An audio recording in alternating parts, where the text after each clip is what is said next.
Assalamualaikum warahmatullahi wabarakatuh. Waalaikumsalam warahmatullahi wabarakatuh. Alhamdulillah wassalatu wassalamu ala Rasulillah wa ala alihi wa sahbihi wa wala ma ba'du. Silahkan videonya dinyalakan semuanya ya. Kita buka kuliah dengan baca Al-Fatihah. Alhamdulillah. Iyyaka na'budu wa iyyaka nasta'in ihdinas siratal mustaqim. Siratal ladzina an'amta 'alaihim ghairil maghdubi 'alaihim waladdallin. Raditu billahi rabba wa bil islami dina wa bi Muhammadin nabiyya wa rasula. Rabbi zidni ilma warzuqni fahma. Baik, silahkan. Makalahnya sudah dikirim. Yang Mbak Sapa presentasi. Sudah, Prof. Di mana? Saya di grup kelas. Kok nggak ada ya? Oh, Dikirimnya kapan? Tadi jam 12 siang, mohon maaf saya nge-share-nya di grup kelas. Loh, Nanti setelah ini saya share dosennya nggak dikirimi. Mohon maaf, Prof. Saya kira itu hanya maksudnya pas kemarin kan Prof Fauzi ngendikanya suruh di-share ke teman-teman, jadi baru saya share ke teman-teman. Loh, ya kan dosennya kan juga bagian dari kelas ini toh. Mohon maaf, Prof. Apalagi harus dikoreksi kan, kasih masukan gitu. Baik, silakan dimulai. Iya, Prof.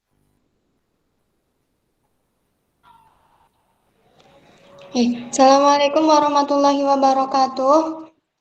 Waalaikumsalam warahmatullahi wabarakatuh. Yang saya hormati Bapak Profesor Dr. Fauzi MAG dan teman-teman yang berbahagia. Alhamdulillah pada kesempatan sore hari ini kita dapat melaksanakan perkuliahan. Izinkan saya sebagai moderator memimpin jalannya acara. Sebelum kita mulai perkuliahan pada siang kali ini, kita bersama-sama membaca basmalah. Bismillahirrahmanirrahim. Untuk mempersingkat waktu, selanjutnya saya sampaikan kepada Mbak Indah yang akan mempresentasikan materinya. Silakan Mbak Indah. Terima kasih kepada moderator. Sebelumnya, Assalamualaikum warahmatullahi wabarakatuh. Mbak, di-share dulu di biar saya juga punya ya. Iya, Prof. Atau temannya yang bantu di grup di-share di ini. Di-share di grup mata kuliah kita. Temannya. Silakan Mbak Indah. Alhamdulillahirrabbilalamin wa bihi nasta'in wa ala umuri dunya wa din wa salatu wassalamu ala asyrafil anbiya'i wal mursalin wa ala alihi wa sahbihi ajma'in amma ba'du. Yang saya hormati Profesor Dr. Fauzi MAG serta teman-teman yang berbahagia. Di sore hari ini perkenalkanlah saya untuk menyampaikan materi dari makalah saya yang berjudul Sejarah Pendidikan Islam Zaman Rasulullah sampai Zaman Khulafaur Rasyidin. Mohon izin untuk Bu Umul di-share. Mohon izin Pak Profesor untuk mematikan kamera untuk membantu men-screen layar. Ya.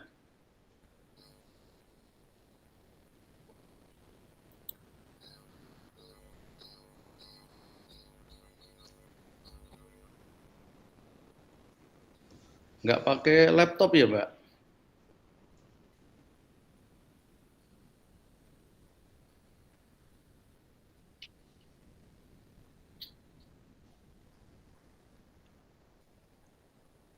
Oke. Terima kasih. Langsung saja saya mulai ya tentang sejarah pendidikan Islam zaman Rasulullah sampai Khulafaur Rasyidin.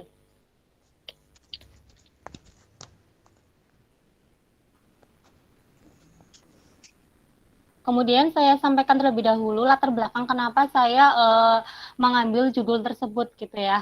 Jadi sebenarnya untuk sejarah pendidikan Islam itu kan sangat luas, apalagi kalau misalnya kita berbicara dari cakupannya dari zaman Nabi sampai dengan sekarang gitu. Maka dari itu saya kerucutkan kembali untuk makalah pada sore hari ini, yaitu tentang pendidikan di masa Rasulullah sampai dengan Khulafa Ar-Rasyidi. Nah, jika manusia itu dibekali dengan pengetahuan, keterampilan, dan kepribadian luhur yang sesuai dengan kehendak Allah, semua ini dapat dipenuhi melalui proses pendidikan. Nah, sejarah pendidikan Islam mempunyai manfaat bagi umat Islam dalam meneladani proses pendidikan Islam semenjak Rasulullah SAW sampai dengan yang sekarang, sehingga dapat memecahkan problematika pendidikan Islam di masa kini karena kemajuan iptek.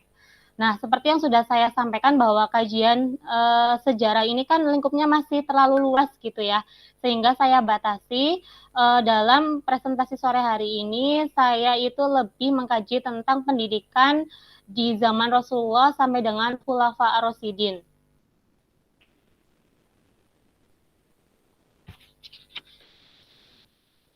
Kemudian untuk rumusan masalahnya yaitu bagaimana pendidikan Islam pada zaman Rasulullah.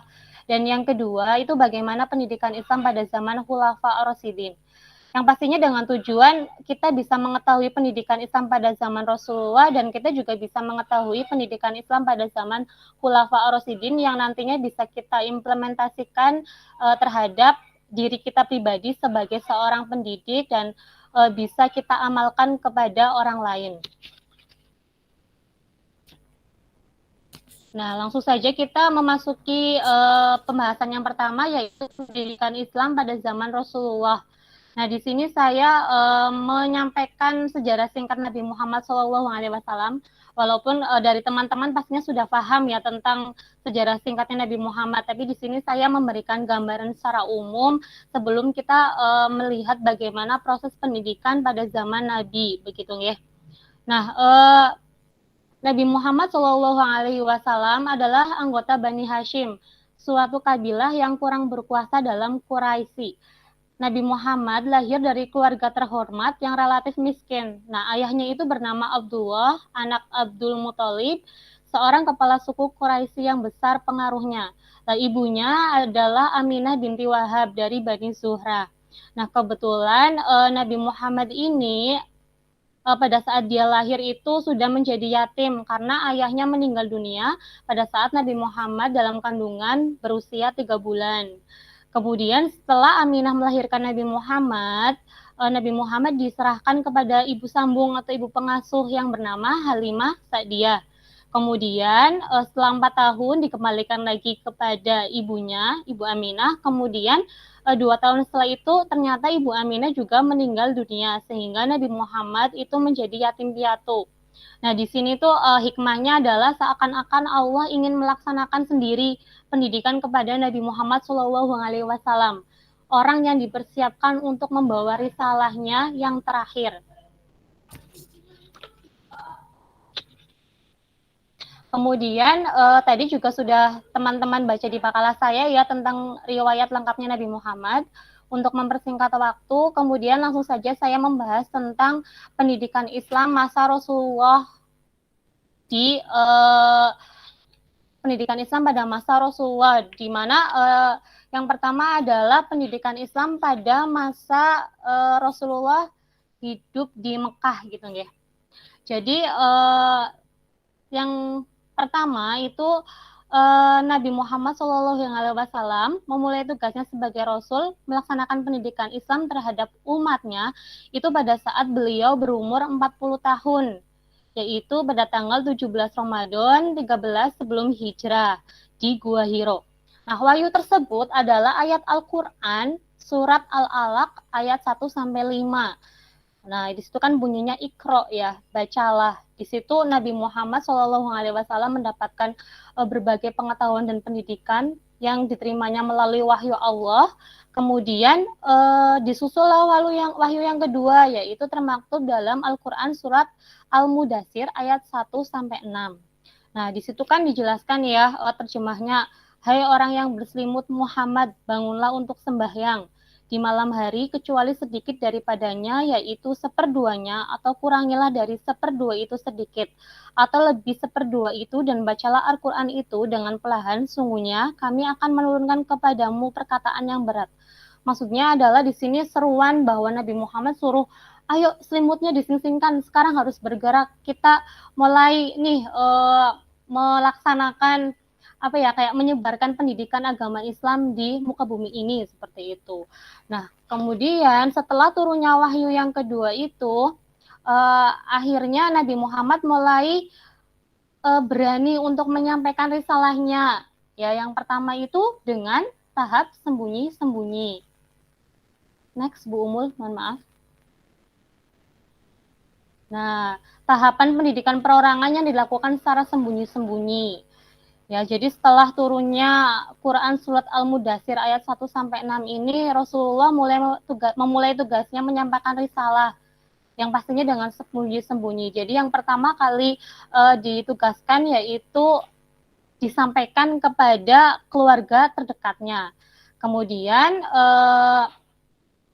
Nabi Muhammad SAW juga menyampaikan atau mengajak keluarga terdekatnya itu untuk masuk Islam. Yang pertama itu ada istrinya, beliau Khadijah. Kemudian ada sahabat-sahabatnya seperti Ali bin Abi Thalib, Zain ibnu Sabit, gitu, dan masih banyak lagi yang seperti kita kenal dari sahabat atau orang-orang yang pertama kali masuk Islam itu dengan sebutan Sabiqun al-Awwalun, begitu ya.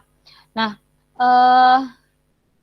kemudian setelah munculnya wahyu yang kedua ini Al-Mudathir, kemudian Nabi Muhammad itu melaksanakan pendidikannya gitu ya, kayak menyebarkan agama Islam itu yang pertama adalah di rumah terlebih dahulu gitu. Jadi yang dilakukan adalah di rumah, belum sampai kayak ke tempat-tempat yang lain gitu ya. Nah, di rumahnya pun itu secara sembunyi-sembunyi. Nah, yang dilakukan itu pertama kali sendiri gitu ya, itu di tempat atau di rumah yang aman. Jadi rumah tersebut ternyata adalah rumah Al-Arkam bin Al-Arkam.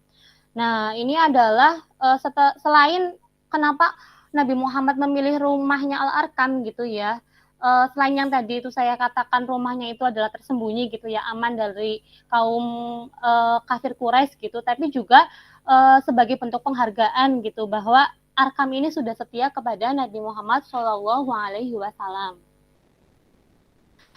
Kemudian beliau mulai mengajarkan Islam di rumahnya Arkam ini dengan sahabat-sahabatnya. Nah, untuk tahapan yang selanjutnya itu adalah tahapan pendidikan secara terang-terangan gitu ya. Jadi untuk tahap kedua ini merupakan permulaan atau seruan ajakan secara terang-terangan kepada ajaran agama. Nah, seruan ini ditujukan kepada keluarga Bani Muthalib, tapi sebagian itu menyambut dengan baik, ya, menerima gitu. Tapi ada juga yang sebagiannya menolak. Nah, siapa saja sih yang menolak? Itu contohnya di sini ada Abu Lahab, paman Nabi sendiri beserta dengan istri Abu Lahab. Itu menolak mentah-mentah untuk masuk Islam. Kemudian setelah mulai banyak yang bergabung ya, seiring dengan turunnya wahyu Quran surat Asy-Syu'ara ayat 213 sampai 216 itu kemudian banyak yang sudah memeluk agama Islam. Pendidikan juga sudah mulai dilaksanakan gitu ya, sudah mulai banyak lah, tapi masih tetap di rumah. Kemudian karena sudah banyak, terus tadi juga dari Bani Abdul Muthalib juga udah banyak yang bergabung gitu. Akhirnya masuklah ke tahap yang ketiga, yaitu tahap seruan dan ajakan umum. Nah, keadaan tadi itu ya yang sembunyi-sembunyi itu berlangsung lebih dari 3 tahun gitu ya, sampai akhirnya turunlah petunjuk dan perintah Allah agar Nabi memberikan pendidikan atau seruannya secara terbuka melalui surat Al-Hijr ayat 94. Nah, maka sampaikanlah olehmu secara terang-terangan segala ayat yang diperintahkan kepadamu dan berpalinglah dari orang-orang yang musyrik. Nah, di sini kan ada kata-kata secara terang-terangan gitu ya. Akhirnya dari situ Nabi beserta dengan kaumnya sudah mulai mengajarkan agama Islam, pendidikannya itu secara terang-terangan gitu. Jadi secara terang-terangan pun ini enggak misal kayak menggait hanya beberapa orang tertentu gitu ya, tapi semuanya baik dari orang kaya, orang miskin, mau pedagang, hamba sahaya, bangsawan kayak gitu semuanya sudah mulai diajak untuk bergabung di Islam gitu, untuk mendapatkan pendidikan di Islam. Nah, pada bukunya Muhammad Yunus, dalam bukunya Sejarah Pendidikan Islam, itu juga menyatakan bahwa pembinaan pendidikan Islam pada masa Mekah itu meliputi 4 poin. Yang pertama adalah pendidikan agama, yaitu hendaknya membaca dengan nama Allah semata, jangan dipersekutukan dengan nama berhala. Kemudian ada pendidikan akliyah dan ilmiah yang mempelajari kejadian manusia dari segumpal darah dan kejadian alam semesta. Kemudian juga ada pendidikan akhlak dan budi pekerti, yaitu Nabi Muhammad mengajarkan kepada sahabat-sahabatnya agar berakhlak baik sesuai dengan ajaran tauhid. Kemudian yang terakhir ada pendidikan jasmani atau kesehatan, yaitu mementingkan kebersihan pakaian, badan, dan tempat kediamannya. Itulah pokok-pokok ajaran yang dilakukan Rasulullah pada saat beliau berada di Mekah. Kemudian untuk yang berikutnya adalah pendidikan Islam masa Rasulullah di Madinah. Nah, pendidikan di Madinah adalah sebagai pendidikan permulaan pengembangannya dilaksanakan sedikit lebih maju dari dan berkembang. Nah, jadi kalau di Makkah itu tadi masih sembunyi-sembunyi, terus juga kemudian akhirnya terang-terangan dan dilakukan di rumah gitu ya. Pada saat Nabi Muhammad SAW hijrah ke Madinah, ini sudah berbeda lagi. Nah, di sini tuh periode ini merupakan kayak misalnya kalau tadi itu hanya yang di Mekah itu ya kan kayak tentang kepribadian gitu kan kebanyakan. Nah, di Madinah ini sudah mulai membahas tentang perpolitikan gitu, pendidikan politik. Nah, gitu ya. Jadi bagaimana caranya Nabi itu melakukan pembinaan dan pengajaran pendidikan agama Islam di Madinah? Itu yang pertama ada pembentukan dan pembinaan masyarakat menuju satu kesatuan politik. Jadi Nabi Muhammad beserta kaum muslimin itu mendirikan masjid. Nah, kemudian secara bersama-sama membina masyarakat baru. Jadi pendidikan agama sudah mulai dilaksanakan gitu ya di masjid-masjid. Kalau yang tadi di rumah gitu di sini sudah mulai di masjid-masjid. Terus kemudian para sahabat juga sudah mulai membina atau mengajak orang-orang untuk bergabung di Islam gitu ya, untuk mempelajari agama Islam gitu. Nah, kemudian dalam pendidikan Islam di Madinah ini, Nabi Muhammad SAW juga sudah mulai membawa umatnya ke dalam kehidupan yang mandiri. Jadi tidak menyandarkan diri kepada kekuatan dari luar. Nah, mereka berusaha mengatur diri sendiri sehingga merupakan kekuatan politik yang diakui dan hidup bersama masyarakat sekitarnya tanpa ada campur tangan dari luar. Nah, dalam rangka pembinaan kesatuan politik ini, Nabi Muhammad SAW itu membuat perjanjian kerjasama dengan kaum Yahudi di Madinah untuk hidup saling berdampingan dan tidak mengganggu satu sama lain. Jadi ada perjanjian Madinah di sini gitu ya dengan kaum Yahudi agar tidak saling kita harus hidup berdampingan gitu, tidak menjatuhkan satu sama lain, sehingga Nabi Muhammad SAW juga fokus terhadap perluasan agama Islam. Kemudian yang kedua ada pendidikan sosial politik dan kewarganegaraan. Nah, di sini Nabi Muhammad SAW sebagai pendidik telah memberikan contoh dan teladan yang nyata dalam kehidupan sehari-hari. Di samping penjelasan-penjelasan dan instruksi pada umatnya dalam melaksanakan berbagai kegiatan ya, di sini juga secara ringkas dijelaskan bahwa ada beberapa pendidikan yang dilaksanakan dalam sosial politik ini. Ada pendidikan ukhuwah atau persaudaraan antar kaum muslimin, juga ada pendidikan kesejahteraan sosial, kemudian ada pendidikan kesejahteraan kaum kerabat. Kemudian yang ketiga ada pendidikan anak dalam Islam. Jadi fase anak itu kan fase paling subur gitu ya, paling panjang dan paling dominan bagi seorang pendidik untuk menanamkan norma-norma. Nah, itu sudah disadari sejak zaman Nabi Muhammad SAW, sehingga pada saat di Madinah ini Rasulullah itu mengadakan pendidikan khusus untuk anak gitu. Nah, di mana pendidikan-pendidikan ini mengajarkan beberapa hal kepada si anak terkait dengan tauhid, kemudian bagaimana sholat. Kalau sholat itu sudah harus mulai dikerjakan saat anak usia 7 tahun, begitu ya. terus pendidikan adab dan sopan santun dalam keluarga, pendidikan adab dan sopan santun dalam masyarakat, dan pendidikan kepribadian. Yang diharapkan nanti ketika anak itu sudah besar, dia bisa mengamalkannya dan bisa menjadi seorang pendidik yang memang berakhlakul karimah gitu ya. Kemudian lembaga pendidikan Islam di zaman Rasulullah dari awal sampai akhir tadi itu ya, itu ada rumah, ada masjid, dan ada kutab ya, tempat sekolah anak-anak. Jadi kutab ini sudah mulai ada itu pada zaman Rasulullah tinggal di Madinah tadi. Apalagi tadi ya katanya kan ada pendidikan untuk anak. Nah di situ sudah mulai dibangun. Kemudian anak itu sudah mulai kalau zaman sekarangnya ya kayak bersekolah seperti itu. Itu adalah sekilas tentang pendidikan pada masa Rasulullah Shallallahu Alaihi Wasallam. Kemudian yang selanjutnya adalah sejarah pendidikan Islam pada zaman Khulafa ar-Rasyidin.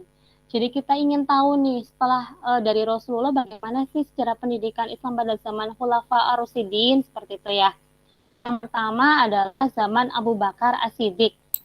Nah, terus ada yang kedua zaman Umar bin Khattab, yang ketiga zaman Utsman bin Affan, dan keempat ada zaman Ali bin Abi Thalib. Silahkan Mbak. Nah, pada zaman Abu Bakar As-Siddiq, mohon maaf ya salah ketik itu. Nah, kepemimpinan Abu Bakar itu terhitung sangat singkat, hanya 2 tahun. Nah, pada masa singkat itu habis nih untuk menyelesaikan persoalan dalam negeri, terutama yang timbul oleh suku-suku bangsa Arab yang tidak mau tunduk lagi kepada pemerintahan di kota Madinah. Karena Nabi Muhammad SAW wafat gitu ya, akhirnya muncul berbagai gejolak. Nah, dilihat dari sosial masyarakat yang pada saat itu tidak semua berpihak kepada pemerintah, nah dengan alasan di atas Abu Bakar itu fokus untuk menangani pemberontakan. Jadi pendidikannya ya masih berkisar tentang materi pendidikan kayak tauhid, akhlak, ibadah, dan kesehatan gitu. Jadi masih meneruskan dari zamannya Rasulullah, belum ada pembaharuan. Ya karena tadi Abu Bakar itu masih sibuk untuk mengurusi suku-suku yang memberontak seperti itu ya. Kemudian masuk yang kedua, zaman Umar bin Khattab. Nah, sebelum Abu Bakar wafat, itu beliau telah menyaksikan persoalan yang timbul di kalangan kaum muslimin sejak Rasul wafat gitu ya. Akhirnya beliau mengambil sikap nih dengan menunjuk Umar bin Khattab itu menjadi khalifah gitu ya, atau pemimpinnya. Nah, kemudian masa pemerintahan Umar bin Khattab ini sekitar 10 tahun saja. Nah, di sini sudah mulai mengalami perluasan wilayah dan kekuasaan karena tadi suku-suku yang bertikai ini sudah menerima gitu. Akhirnya Islam bersatu gitu ya, bersatu kembali walaupun yang tadi juga terhadap pendidikannya nggak terlalu berpengaruh ya, masih tetap sama gitu. Tapi dalam periodenya Umar bin Khattab ini sudah mulai mengalami perluasan gitu. Nah, pendidikan di masa ini mengalami perkembangan. Nah, di mana Khalifah Umar bin Khattab itu sudah mengadakan kayak penyuluhan pendidikan ke tempat-tempat terpencil gitu ya. Kemudian adanya tuntutan untuk belajar bahasa Arab. Jadi pada yang saya baca kemarin gitu ya di buku itu, kalau zamannya Rasulullah itu kan orang-orang di sana lebih kayak menghafal gitu ya, dia nggak bisa membaca dan nggak bisa menulis gitu. Nah makanya di zaman Umar bin Khattab ini pada kekhalifahannya ini sudah mulai diajarkan untuk belajar bahasa Arab, kemudian sudah mulai bagaimana caranya menulis, caranya membaca gitu. Di sini sudah diajarkan. Nah, jadi pola pendidikannya juga sebenarnya tidak jauh berbeda dengan masa Umar gitu ya. Hanya periode ini sahabat yang tadinya itu dilarang untuk keluar gitu ya, keluar dari Madinah karena tadi ada pertikaian. Nah, pada masanya Umar ini sudah dibolehkan untuk keluar dari Madinah, sehingga menyebarkan agama Islamnya itu sudah boleh ke kayak pelosok-pelosok gitu. Para sahabat sudah boleh keluar dari Madinah. Dan tadi ya dengan mulai mengajarkan bahasa Arab yang baik, kemudian membaca dan menulis. Lanjut, yang selanjutnya adalah zaman Ali bin Abi Thalib. Nah, pada pemerintahan Ali itu hanya sekitar 6 tahun. Di situ terjadi kekacauan politik dan pemberontakan ya. Salah satunya disebabkan kebijakan Ali bin Abi Thalib nih yang memecat gubernur-gubernur yang diangkat oleh khalifah sebelumnya, yaitu Utsman bin Affan. Terus mereka akhirnya berselisih gitu ya. Terus pemerintahannya itu nggak stabil. Nah, dapat disimpulkan bahwa pendidikan pada masa ini mendapatkan hambatan dikarenakan khalifah sendiri tidak sempat untuk memikirkannya. Dengan kata lain, pola pendidikan tidak jauh berbeda dengan masa-masa sebelumnya. Nah, tadi juga ada yang lupa belum saya sampaikan ya, pada masanya Umar itu juga adanya pembaharuan, yaitu mulai mengumpulkan ini apa Al-Qur'an, apa sih, kayak ayat-ayat Al-Qur'an gitu kan, tadinya berserakan gitu ya, itu sudah mulai dibukukan gitu, agar nanti pada saat penyampaian kepada orang lain, apalagi kalau misalnya sahabat-sahabat ini sudah wafat gitu ya, kan nanti kalau nggak dibukukan nanti modalnya itu modal katanya gitu, jadi biar nggak menimbulkan berbagai persepsi gitu, dan tetap menyatukan umat Islam, akhirnya pada masa ini sudah mulai dibuat tim untuk membukukan Al-Quran, begitu ya. Nah, itu sampai terakhir di zaman Abu Thalib. Kemudian yang terakhir ini tentang kesimpulan. Proses pendidikan pada zaman Rasulullah itu berada di Mekah belum berjalan sebagaimana yang diharapkan, gitulah ya. Dan ini belum dimungkinkan karena pada saat itu Nabi Muhammad belum berperan sebagai pemimpin atau kepala negara. Kalau di Madinah kan sudah menjadi kepala negara gitu ya, jadi sudah mulai mempunyai wewenang. Kalau di Makkah kan belum, jadi masih sembunyi-sembunyi dan masih terbatas gitu. Kemudian selama di Makkah, pendidikan berlangsung dari rumah ke rumah secara sembunyi-sembunyi. Di antaranya yang terkenal adalah rumah Al-Arkam. Nah, langkah yang bijak dilakukan Nabi Muhammad SAW pada tahap awal Islam ini adalah melarang para pengikutnya untuk menampakkan keislamannya dalam berbagai hak. Tidak menemui mereka kecuali dengan cara sembunyi-sembunyi dalam mendidik mereka. Kenapa sembunyi-sembunyi? Ya tadi ya, agar tetap aman gitu, tetap aman, tidak mencurigakan gitu. Akhirnya dengan sembunyi-sembunyi. Kemudian setelah masyarakat Islam terbentuk di Madinah, barulah pendidikan Islam dapat berjalan nih dengan leluasa dan terbuka secara umum dengan kebijakan yang dilakukan Nabi Muhammad ya ketika beliau berada di Madinah. Beliau itu membangun masjid, terus tadiyah kutab, dan masih banyak laginya. Di Madinah, masjid inilah yang selanjutnya digunakan sebagai pusat kegiatan pendidikan dan dakwah. Kemudian masuk ke zaman Khulafa Ar-Rasyidin, di sini pendidikan agama Islam tidak mengalami progres yang terlalu besar gitu ya. Namun di sini perlu diapresiasi karena sebagai cikal bakal pendidikan gitu, khususnya pendidikan Islam seperti itu. Nah, demikianlah makalah yang bisa saya sampaikan. Pasti banyak kurangnya. Sebelumnya saya mohon maaf. Silakan apabila dari teman-teman ada yang ingin menanggapi, memberikan respon atau memberikan pertanyaan, saya persilahkan. Baik, terima kasih pada Mbak Indah.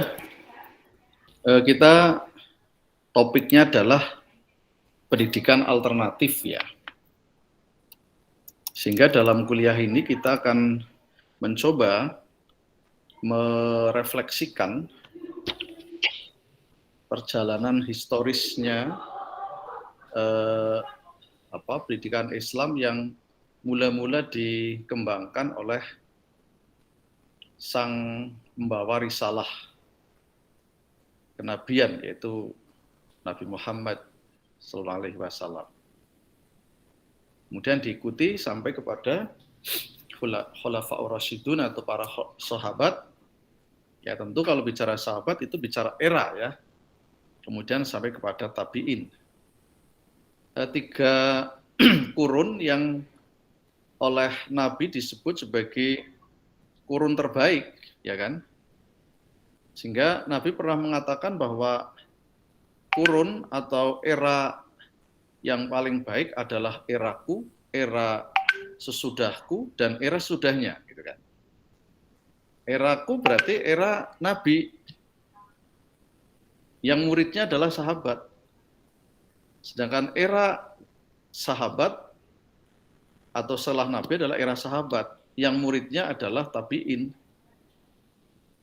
Yang era sesudah sahabat adalah era tabi'in, yang muridnya adalah tabi'in atau pengikutnya tabi'in. Tiga era inilah yang saya kira menarik kalau Anda kaji. Ada terobosan-terobosan apa gitu kan temanya. Kalau tadi Indah kan tidak berbeda dengan mata kuliah sejarah pendidikan Islam di S1.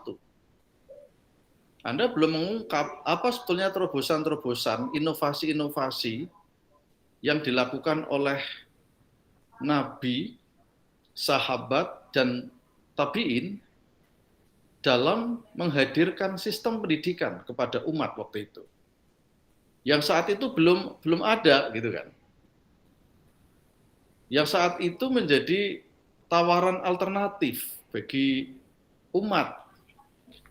Nah, tugas kita adalah mencoba mengungkap inovasi terobosan-terobosan itu sebagai gagasan alternatif yang kemudian kita refleksikan untuk dicoba, untuk dilihat dari kacamata hari ini.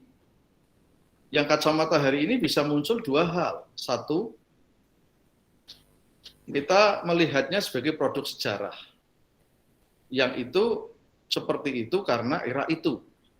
Yang kedua adalah, meskipun itu produk sejarah masa itu, tetapi ada hal yang bisa kita rekonstruksi untuk hari ini. Nah, gitu kan? Kalau itu adalah sebagai produk sejarah yang memang hanya ada dan bisa pada saat itu, tentu ini hanya kita pahami sebagai sebuah strategi, tahapan, yang tidak selalu harus kita rekonstruksi, kita ambil untuk hari ini. Ya kan? Contoh misalnya, apakah harus kita ikuti model Nabi memunculkan lembaga di rumahnya Al-Arqam. Tolong, ini namanya Al-Arqam, bukan Al-Arkam ya. Kamu harus belajar bahasa Arab ini ya. Al-Arqam bin Abil Arqam. Itu nama sahabat Nabi ya. Contoh itu produk sejarah yang boleh jadi yaitu hanyalah strategi Nabi melihat fenomena saat itu yang tidak selalu harus kita rekonstruksi. Hari ini kita harus membentuk rumah-rumah gitu ya. Seperti Al-Arqam bin Abil Arqam dikumpulkan kecil-kecil, apakah seperti itu? Sangat boleh jadi nggak seperti itu. Kalau kita maknai hanyalah produk sejarah. Yang itu hanya sebagai strategi yang memang harus hadir waktu itu. Tapi kalau itu dianggap sebagai sebuah produk yang harus kita rekonstruksi, tentu bisa kita modifikasi menjadi formula baru. Apa itu? Ya pendidikan berbasis keluarga, kan gitu kan? Pendidikan berbasis keluarga yang sekarang muncul namanya homeschooling. Jangan-jangan, nah itu kan, homeschooling ini ya apa yang dilakukan Nabi saat itu gitu loh. Ya kan? Sangat mungkin karena memang homeschooling ini kan produk barat ya, produk barat. Tetapi bisa jadi itulah Al-Arqam bin Abil Arqam yang dulu dibentuk oleh Nabi. Paham ya Anda ya? Ini coba dicari benang merahnya. Inilah S2 gitu loh. Inilah S2. Kalau hanya ngungkap Nabi lahir tahun sekian, anaknya ini ditinggal mati umur sekian, ya sahabat Abu Bakar begini, ini sudah selesai lah baca buku sejarah kebudayaan Islam atau sejarah pendidikan Islam, selesai Mbak Indah ya. Tapi Anda itu harus melakukan upaya pemaknaan ulang, reformulasi, rekonstruksi atau redefinisi ya terhadap apa yang tersaji pada buku-buku sejarah. Sejarah dalam topik kita adalah perspektif. Sejarah dalam konteks kajian kita adalah approach, pendekatan. Kita tidak sedang membaca teks sejarah sebagai sebuah bacaan yang berisi peristiwa dan waktu, tapi kita sedang membaca sejarah sebagai sebuah produk yang yang harus kita gali, kita ungkap maknanya, gitu ya. Lah Indah ternyata mengungkapkan sejarah sebagai sebuah tag, gitu loh. Ya, sebagai tag, sehingga Anda hanya ngeresum dari buku-buku sejarah pendidikan Islam gitu. Tapi yang saya harapkan sebetulnya adalah bagaimana dari pendekatan historis itu akan lahir pemikiran alternatif dari Anda tentang dulu Nabi begini, ini spiritnya ini, gitu kan? Hari ini diwujudkan dengan sistem begini, gitu loh Mbak. Nah itulah artikel ilmiah nanti, gitu loh ya. Jadi kontekstual, misalnya gini judul Anda, kontekstualisasi apa pada zaman Nabi dalam pendidikan kontemporer, misalnya gitu Mbak, ya itu gregetin itu judul begitu, gitu kan. Bagaimana mengkontekstualisasikan spirit pendidikan, Anda angkat saja itu pendidikan di rumah Al-Arqam bin Abil Arqam, misalnya itu loh. Fokus saja nanti kalau bikin artikel, ya, Anda ungkap gitu. Apa sih yang menarik dari strategi Nabi dengan menghadirkan pendidikan berbasis rumah? Atau bisa juga judulnya homeschooling ala Nabi. Nah, itu menarik itu. Homeschooling ala Nabi. Wah, itu jadi judul artikel itu. Ya, kajian kritis konstruktif atas praktek pendidikan Islam era Nabi di rumah Al-Arqam bin Abil Arqam. Wah, jadi judul itu, Mbak. Ya, ada kaji itu. Ya. Jadi Anda bisa menggunakan ya perspektif itu untuk mengkaji gitu ya. Jadi orang menulis itu begitu. Oke, silahkan yang ingin bertanya. Ini pengantar dulu dari saya. Silahkan. Ini sambil saya ada tamu, tak terima tamu. Silahkan. Silakan yang ingin bertanya. Monggo. Siapa dulu? Cek. Halo. Ini Pak Iik, silahkan. Ya. Ini mohon maaf Bu Indah, jangan dimasukkan dalam hati pertanyaannya. Tadi disampaikan memang lembaga yang diciptakan pada zaman Rasul itu kan lembaganya di rumah, di masjid, di ada kutub Bapak ya, itu kutub. Mungkin sih saya merefleksi tambahannya aja. Tadi yang disampaikan Pak dosen itu kan ada yang namanya TPQ, ya.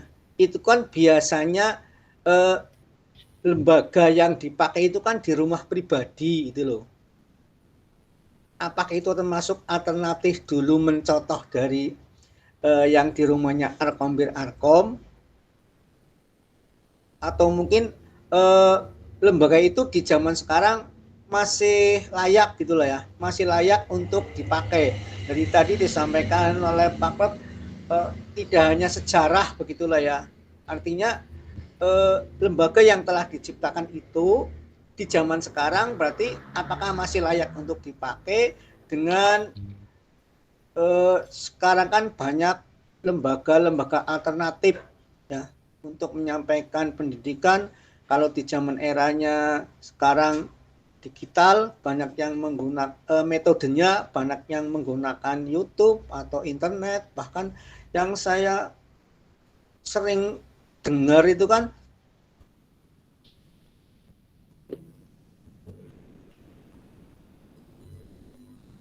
Pak Iik keluar grup nih.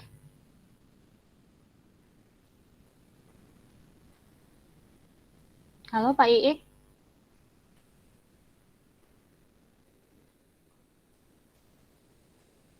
Oh baik, Pak Iik.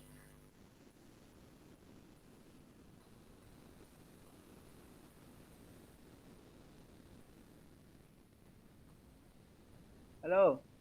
Iya Pak. Terus? Ya. Kalau nggak bisa boleh lihat YouTube, internet, katanya kalau ilmunya itu nggak sampai pada nasab begitu kan. Itu jadi yang saya tanyakan satu, apakah lembaga-lembaga pada zaman Rasulullah masih layak untuk dipakai di zaman era digital ini. Kemudian ketika kita belajar menggunakan YouTube atau yang lain sejenisnya, itu bagaimana dikaitkan dengan pembelajaran pada zaman sahabat, gitu. Cukup mungkin itu ya, Mbak. Terima kasih, monggo. Oke, terima kasih kepada Pak Alim. Sebelumnya untuk teman-teman saya mohon maaf nggih. Jadi ternyata sesuai dengan tadi yang sudah disampaikan Prof. Fauzi, kalau makalah saya itu lebih menyimpang gitu ya. Karena saya hanya mengulas tentang sejarah-sejarahnya saja. Nah, gitu. Jadi untuk saya pribadi pun sebenarnya tadi masih bingung. Ini mengerjakan makalahnya gimana nih gitu. Ternyata harus dikaitkan dengan zaman sekarang gitu ya, dari pendidikan di masa Rasulullah seperti itu. Nah, tadi kan disampaikan sama Pak Iik, apakah lembaga-lembaga era Rasulullah itu masih layak dipakai seperti itu nggih? Kalau menurut saya sangat layak dipakai gitu. Nah, tapi nanti dalam pengaplikasiannya itu nanti akan sedikit berbeda gitu, nggak plek-ciplek gitu ya. Tadi kan juga sudah disampaikan dari pendidikan yang pertama sendiri itu kan masih sembunyi-sembunyi di rumahnya Al-Alqam gitu ya, Al-Arqam. Nah, kemudian yang dikaitkan dengan sekarang seperti yang sudah Prof. Fauzi ngendika itu kan dengan adanya homeschooling. Nah, untuk lembaga-lembaga lain seperti TPQ gitu, juga apakah masih layak? Ya menurut saya masih sangat layak gitu. Buktinya dulu gitu ya dari madrasah saya sekarang mengajar di MI Ma'arif Nusantara Karangkemiri, itu awalnya berawal gitu ya dari TPQ. Nah, dari TPQ karena muridnya banyak gitu, akhirnya sampai sekarang dijadikanlah lembaga pendidikan madrasah dalam bentuk madrasah ibtidaiyah gitu ya. Terus tadi kan juga disampaikan kalau misalnya lewat, sekarang kan sudah bisa lewat YouTube dan segala macamnya, itu bagaimana? Kalau menurut saya lebih afdal ya tadi dengan bertatap muka secara langsung gitu. Ngaji kita bisa dari manapun, tapi kalau menurut saya agar kita itu tahu mahrojnya dan segala macamnya gitu, tentang seluk-beluknya gitu, detailnya lah ibaratnya gitu ya, ya lebih baik tetap muka melalui TPQ gitu. Dan di desa saya itu TPQ sampai sekarang ya masih sangat inilah, TPQ itu masih sangat, pokoknya apa ya, kayak semuanya itu sekarang anak-anak hampir di desa saya semuanya itu mengikuti TPQ dan banyak TPQ yang bermunculan. Walaupun di pagi harinya ada madrasah gitu ya, tapi tetap sore harinya anak-anak belajar di TPQ. Karena kalau madrasah ibtidaiyah itu kan lebih kompleks ya yang dipelajari. Tapi kalau misalnya sudah berkaitan dengan TPQ itu kan berarti tentang kayak cara kita untuk mengaji gitu kan. Terus pokoknya lebih detail ke kepribadian kita di dalam Islam seperti itu. Mungkin ada teman-teman ada yang menambahkan.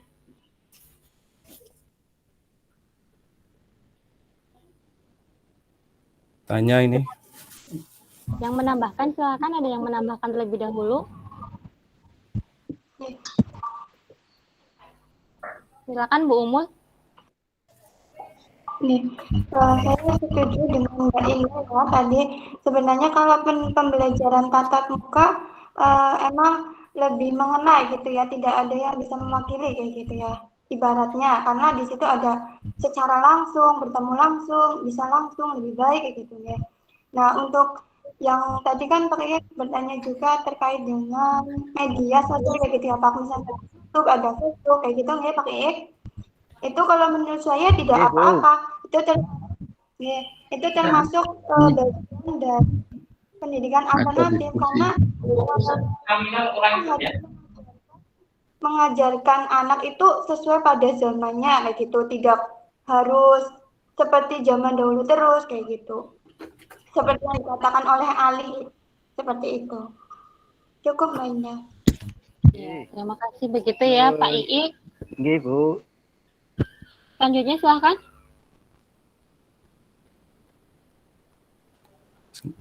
Assalamualaikum. Waalaikumsalam. Monggo Pak Arif. Terima kasih. Izin bertanya kepada Ibu Indah yang tadi sudah menyampaikan materi tentang sejarah pendidikan dalam masa Rasulullah. Di sini saya akan menanyakan tentang kaitan hadis Rasulullah, hadis dari Nabi Muhammad SAW yang menganjurkan orang tua dalam hal mendidik untuk memukul anaknya apabila meninggalkan sholat pada usia 10 tahun. Kurang lebih mungkin artinya perintahkan anak-anak kalian untuk melakukan sholat saat usia mereka 7 tahun dan pukullah mereka jika meninggalkannya. Itu kurang lebih hadisnya seperti itu. Yang saya tanyakan, kalau kita kaitkan dengan kondisi saat ini, ya, kondisi pendidikan saat ini, bahwa banyak teori pendidikan agar orang tua, kita guru dalam mendidik itu mengajari anak dilarang berlaku keras. Bahkan itu banyak guru dituntut hukum atas perlakuan keras terhadap peserta didiknya. Kira-kira hubungan dari hadis tersebut dengan pendidikan saat ini itu bagaimana? Terima kasih. Baik, terima kasih Pak Arif untuk pertanyaannya gitu. Intinya itu dari hadis tersebut tadi ya yang mengatakan bahwa 7 tahun itu anak suruh latihan sholat, terus ketika masuk usia 10 tahun nggak sholat nih, terus disuruh dipukul seperti itu nggih. Terus bagaimana kaitannya dengan di zaman sekarang gitu. Apalagi kalau sekarang kan apa-apa sedikit-sedikit dilaporkan, sedikit-sedikit dilaporkan seperti itu ya. Nah, kaitannya dengan sholat ini kan berarti lebih ke pribadi ya, ke pribadi si anaknya. Berarti yang mengajarkan atau pendidiknya di sini yang lebih utama itu kan berarti orang tuanya ya. Nah, menurut saya itu juga kenapa harus dipukul gitu ya. Kita balik lagi, kalau yang seperti kita kenal gitu bahwa ajaran Nabi Muhammad SAW dalam mendidik anak itu kan dengan ucapan, tutur kata, terus sikap yang lemah lembut seperti itu ya.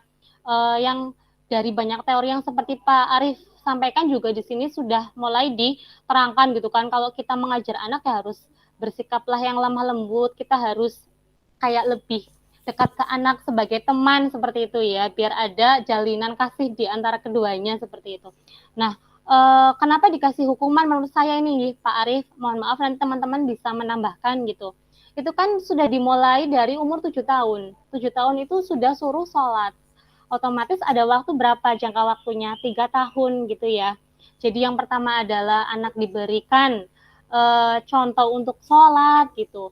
Ternyata dia masih beler ibaratnya seperti itu, akhirnya diperingatkan ke 1, ke 2, ke 3 dan seterusnya masih beler juga gitu. Otomatis ya mau nggak mau orang tua itu harus mengambil sikap. Nah, kenapa menurut saya itu suruh dipukul? Mungkin itu hanya hiasan saja ya. Yang dalam artian itu gimana caranya biar anak itu takut gitu loh. Kiki sholat wajib nih gitu ya. Jadi bagaimana caranya anak itu biar paham bahwa sholat itu wajib. Nah, kalau anak-anak belum paham kan tadi kan dengan cara dipukul.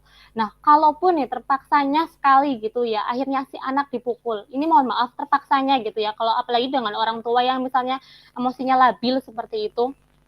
Menurut saya untuk biar anak ada efek jerak, biar anak bisa perhatian dan memaknai bahwa itu sholat wajib gitu ya, itu nggak masalah. Yang penting jangan terus-terusan dipukul ya. Kayak misalnya dalam bentuk ceweran aja lah, misalnya dicewer sekali, suruh sholat nggak mau, kamu harus sholat bla bla bla dan seterusnya kayak gitu. Intinya kita beri pengertian.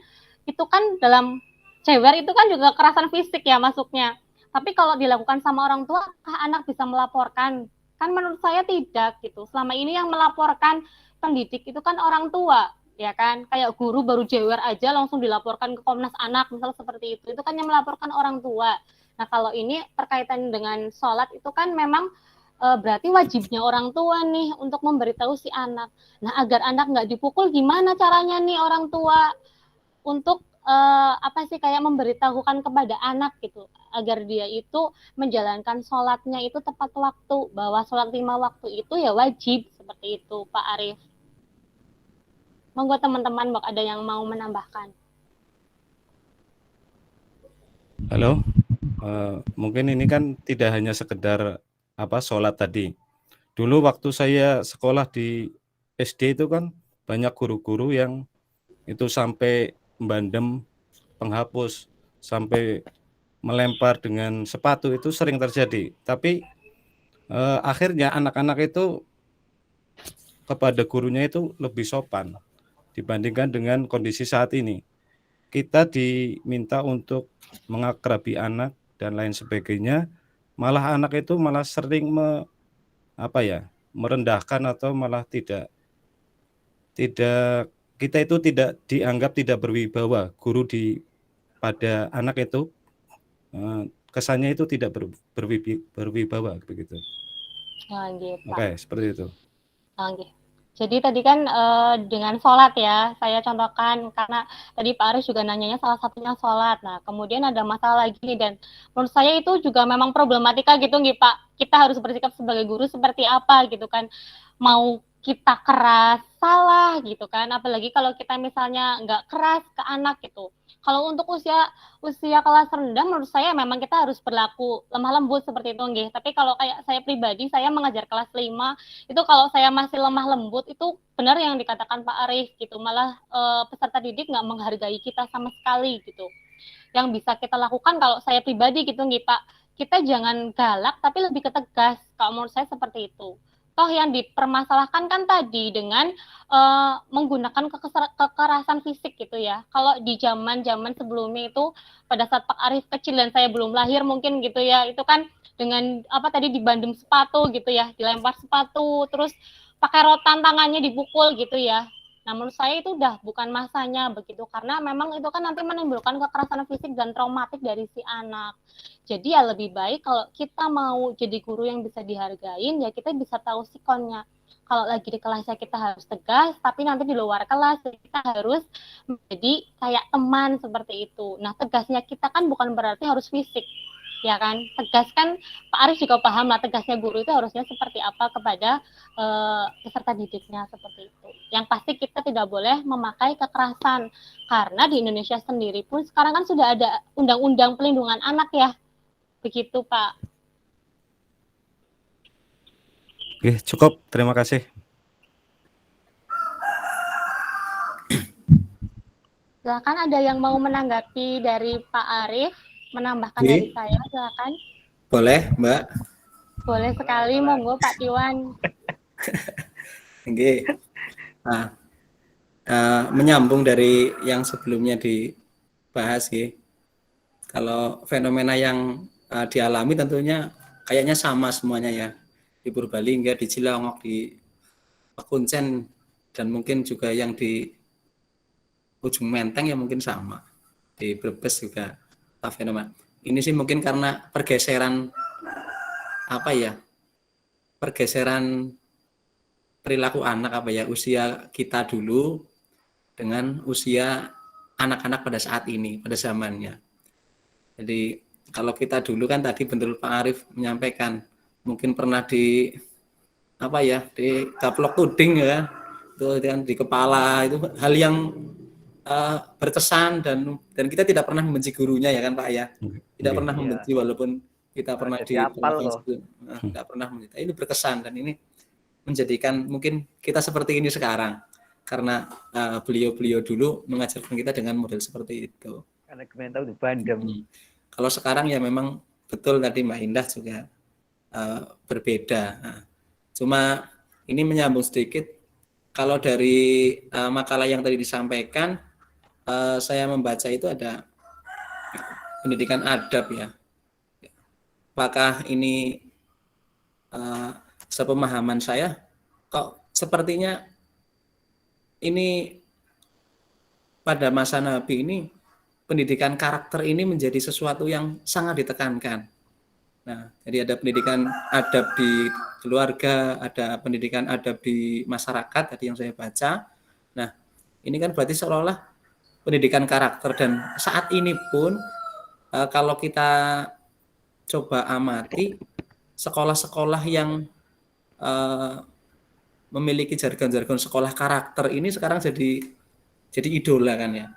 Bukan lagi sekedar hanya sekolah atau madrasah yang dapat juara lomba ini itu kan sekarang sudah tidak seperti itu lagi. Dulu orang mungkin mencari madrasah atau sekolah yang juara lomba di sainsnya, kemudian lomba olahraganya. Tapi sekarang kan kayaknya tidak seperti itu lagi. Sekarang orang tua sudah mulai mencari sekolah-sekolah yang pendidikannya berbasis karakter, mengutamakan bagaimana pembiasaan anak di sekolah sebagai bekal kehidupannya di rumah dan di masyarakat.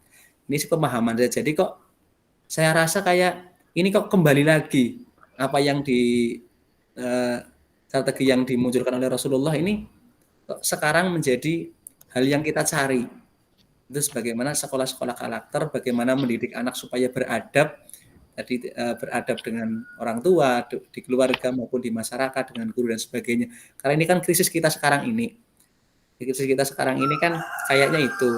Anak mungkin, nun sewu, kalau kita yang di Jawa kan, kita tidak pernah berani berbicara ngoko dengan guru ya dulu ya. Pasti dengan bahasa lah. Tapi kalau sekarang, ini sih mungkin di sekolah saya, mungkin di sekolah teman-teman tidak tahu ini apakah dengan guru masih bisa menggunakan bahasa kromo apa sudah ngoko. Nah, kalau bahasa Indonesia mungkin ya ada lah, tapi karena mereka masih seperti teman, jadi bahasanya juga unggah-ungguhnya gitu, unggah-ungguh dengan guru ini sekarang kurang. Jadi kalau saya sedikit menarik benang merah dari makalah yang disampaikan Mbak Indah, kok kayaknya ini nyambung dengan pendidikan karakter yang sekarang jadi idola. Nah ini mungkin bisa ditanggapi oleh Mbak Indah atau teman-teman yang lain. Makasih Mbak, matur nuwun. Ya, terima kasih untuk tanggapannya Pak Tiwan tadi yang menambahkan dari saya. Silakan dari teman-teman, mungkin ada yang mau berpendapat lagi tentang pernyataan dari Pak Arif. Mbak Umul, nggih, monggo. Sedikit tadi Pak Arif, kalau menurut saya ya, yang tadi memukul itu kan sebenarnya tidak dengan kekerasan gitu, tapi mungkin setahu saya itu dengan pukulan, tapi pukulan pun harus dengan yang kasih sayang kayak gitu. Itu setahu saya seperti itu. Nah, yang tadi Mbak Indah contohkan kan menjewer kayak gitu ya. Kalau dulu saya di pondok itu katanya kalau menjewer bagian sini ya, itu kan bagian telinga. Kalau menjewernya posisinya benar itu katanya meningkatkan kecerdasan, itu bisa melancarkan kecerdasan itu. Saya dulu dikasih taunya seperti itu dari abahnya dulu pas di pondok. Tapi harus benar pola menjewernya gitu. Terus yang kedua itu terkait dengan pukulan. Kalau Pak Arif tadi menyontohkan kan kenapa kok orang-orang dulu banyak yang dipukul, tapi sekarang orang-orang dulu tuh lebih sopan kayak gitu. Nah, kalau saya menanggapi ya, mungkin ini juga karena kita sudah banyak yang belajar tentang psikologis kayak gitu ya. Dan yang lain-lain seperti yang tadi disampaikan oleh Mbak Indah, mungkin dari situ kita tahu tentang traumatik dan yang lain-lain. Jadi kalau menurut saya sih memberikan semacam punishment tidak apa-apa, tapi tidak terlalu yang sampai seperti itu ya gitu. Kalau yang sekarang populer itu kan katanya lebih senang memberikan reward daripada punishment, seperti itu Mbak Indah, atau bagaimana? Iya, betul Mbak Umul. Ya, terima kasih untuk Mbak Umul ya. Tadi Pak Tiwan dan Pak Aris sudah cukup ya. Tadi penjelasan dari saya dan teman-teman yang lainnya. Mungkin silahkan, masih ada waktu yang lain. Mbak Prilia nih sudah angkat tangan. Silakan Mbak Prilia.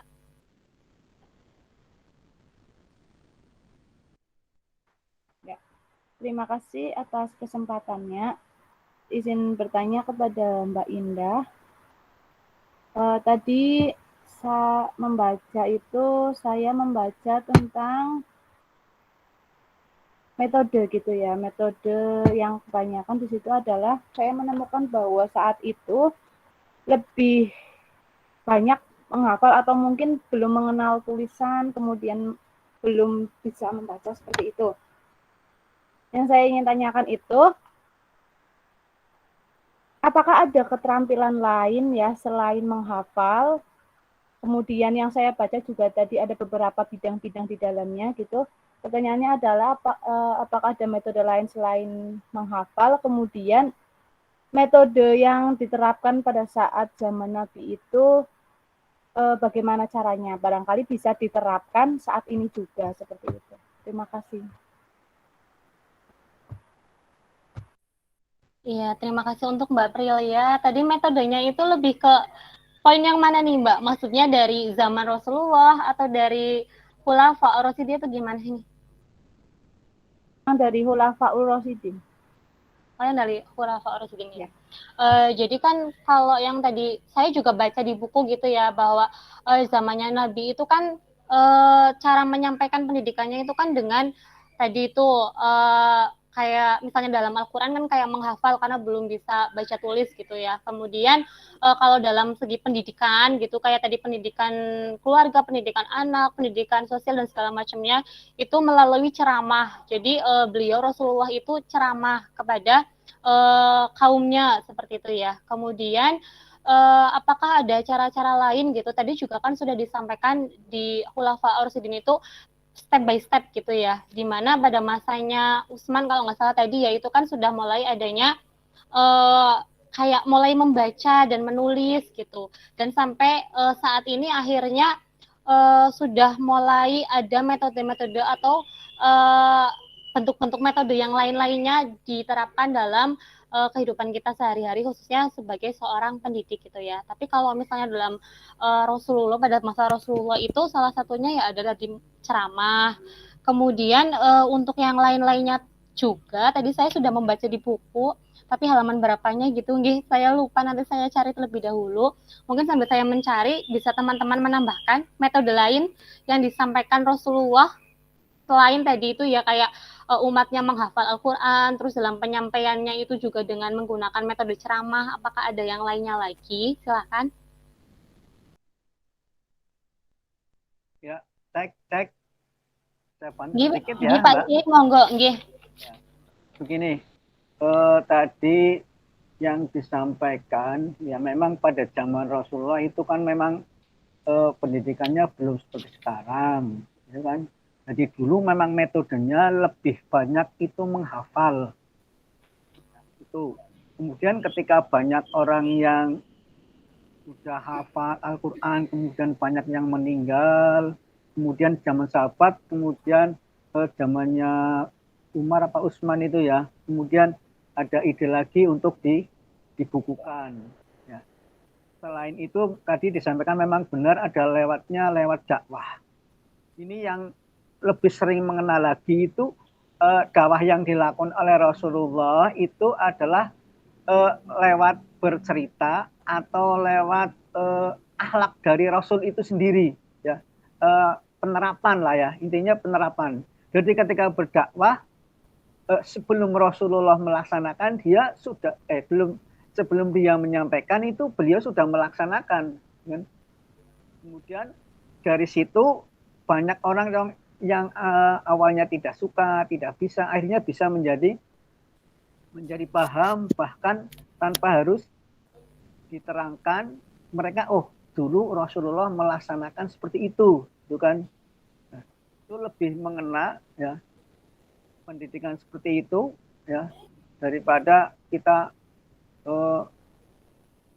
dengan menggunakan yang metode yang lain. Jadi saya kira bisa menggunakan bercerita atau bisa menggunakan praktek Rasul itu yang dilakukan oleh Rasulullah. Kemudian dari sahabat pun nanti akan mencontoh, dulu loh ini Rasulullah sholatnya seperti ini, gitu kan.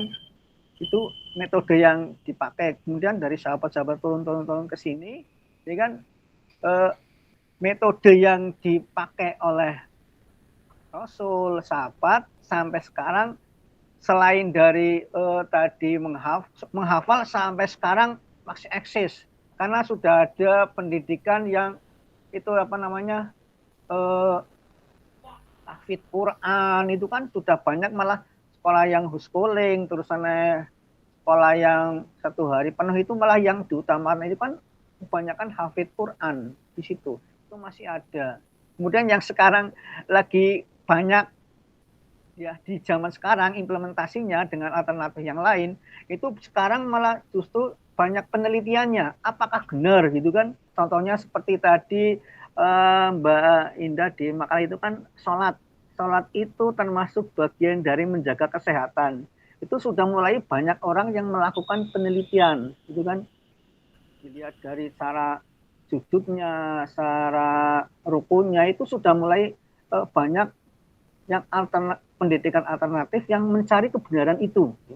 Tidak hanya teoritis, katanya sholat menyebabkan sehat, gitu. Itu sudah mulai arahnya sudah mulai jelas ke pembuktian. Jadi itu di penerapan zaman sekarang itu banyak orang-orang yang sudah mulai melakukan penelitian, kemudian kita pun termasuk di situ ya, tadi disampaikan Pak dosen, kita tidak hanya melihat dari historisnya, tapi kita butuh implementasi penerapan dari alternatif yang dari Nabi, sahabat, kemudian diterapkan seperti kita, seperti apa gitu kan. Itu mungkin tambahannya saya. Iya, terima kasih Pak Ik Ya, untuk monggo. tambahannya. Oke. Kemudian perlu saya sampaikan Mbak Prilia tadi kan ya, apakah di zaman sekarang masih perlu itu digunakan?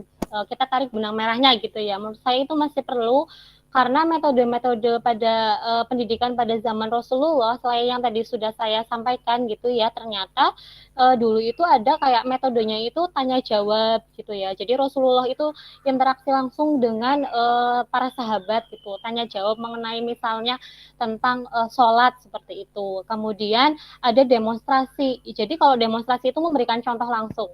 Contohnya yaitu sholat. Sholat kan sahabat melihat bagaimana Rasulullah sholat, kemudian dipraktekkan oleh sahabat gitu ya. Dan kemudian nanti akan diturunkan lagi ke tabi'in dan seterusnya seperti itu. Nah kemudian juga Rasulullah itu menceritakan tentang kisah-kisah umat terdahulunya. Itu diceritakan. Nah, di metode-metode yang lainnya juga ada metode hikmah. Jadi kayak memberikan nasihat atau ceramah yang tadi saya sampaikan ya dengan Pak Iik. Kemudian ada metode demonstrasi yang sudah saya jelaskan juga. Kemudian ini ada metode pembiasaan. Nah, sekarang kan juga di madrasah kalau kita kaitkan sedang gencar-gencarnya ya dilakukan pembiasaan gitu kan. Contohnya kayak di madrasah saya gitu. Itu ada pembiasaan kayak sebelum masuk ke kelas 15 menit baca suratan dulu gitu atau Asmaul Husna dan segala macamnya. Nah, ternyata metode pembiasaan ini juga sudah ada sejak zaman Rasulullah. Dan perlu kita ketahui kan kalau misalnya kita mau melakukan sesuatu bisa itu kan karena terbiasa gitu ya. Nah, selanjutnya juga ada metode perumpamaan. Dan pada zaman Rasulullah juga ada metode keteladanan. Begitu Mbak Prilia. Yang menurut saya semuanya itu masih bisa dipakai sekarang dan teman-teman di sini lah nggak usah jauh-jauh pasti juga masih mempergunakan itu begitu. Ya, terima kasih Mbak Indah. Ya, berarti itu di RPP itu pun juga sering disebutkan ya Bu. Itu kan ada Betul sekali. Iya, itu kan ada ceramah, demonstrasi, kemudian bercerita. Yang lebih banyak itu kan tanya jawab. Itu berarti dan ternyata metode itu sudah ada ya. Iya. Dari zaman Rasulullah. Berarti kayak kita itu ngambil dari zamannya Rasulullah, cuman tinggal kita inovasi aja nih gitu. Mau seperti apa kan? Apakah mau plek-jiplek seperti itu atau mau kita inovasiin gitu? Mungkin itu ya benang merahnya. Jadi adanya pendidikan alternatif ini biar kita itu bisa lebih inovatif seperti itu. Iya. Berarti alternatif mungkin itu ya. Contohnya pembelajaran demonstrasi. Kita pembelajaran demonstrasi alternatif yang sesuai dengan zaman sekarang itu seperti apa begitu kan, yang kira-kira anak tidak membosankan, kemudian minat untuk mendengarkan, begitu mungkin lah ya. Itu solusinya mungkin itu. Artinya tidak jiplak dengan pembelajaran demonstrasi pada zaman Rasulullah dengan zaman sekarang itu ada perbedaan begitulah. Kira-kira. Mbak Prilia mau menambahkan?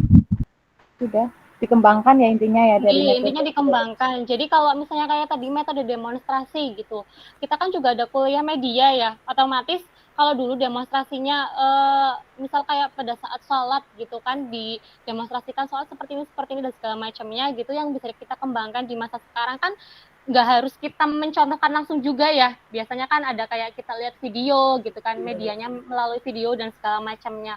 Menurut saya itu, jadi benang merahnya ya bagaimana caranya kita untuk mengembangkan gitu. Dan jujur saya pribadi dengan adanya kita diskusi seperti ini membuka mindset saya gitu.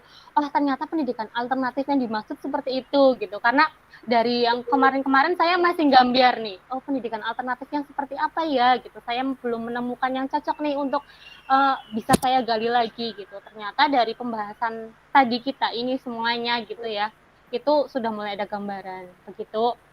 Teman-teman yang lain silakan, mau ada yang mau bertanya lagi? Izin tanya Mbak Indah. Ini Mbak Silakan. Oke, terima kasih pemaparannya. Tadi sebenarnya sempat disinggung juga bahwa tadi Rasulullah ya sempat melakukan proses pendidikan di rumah Al-Arqam karena mengingat situasi dan kondisi yang lebih kondusif di rumah Al-Arqam. Nah, yang saya tanyakan sekarang ini sebenarnya kan situasi juga nggak jauh berbeda ya ketika PJJ kita sudah lebih dari 1 tahun, kemudian kita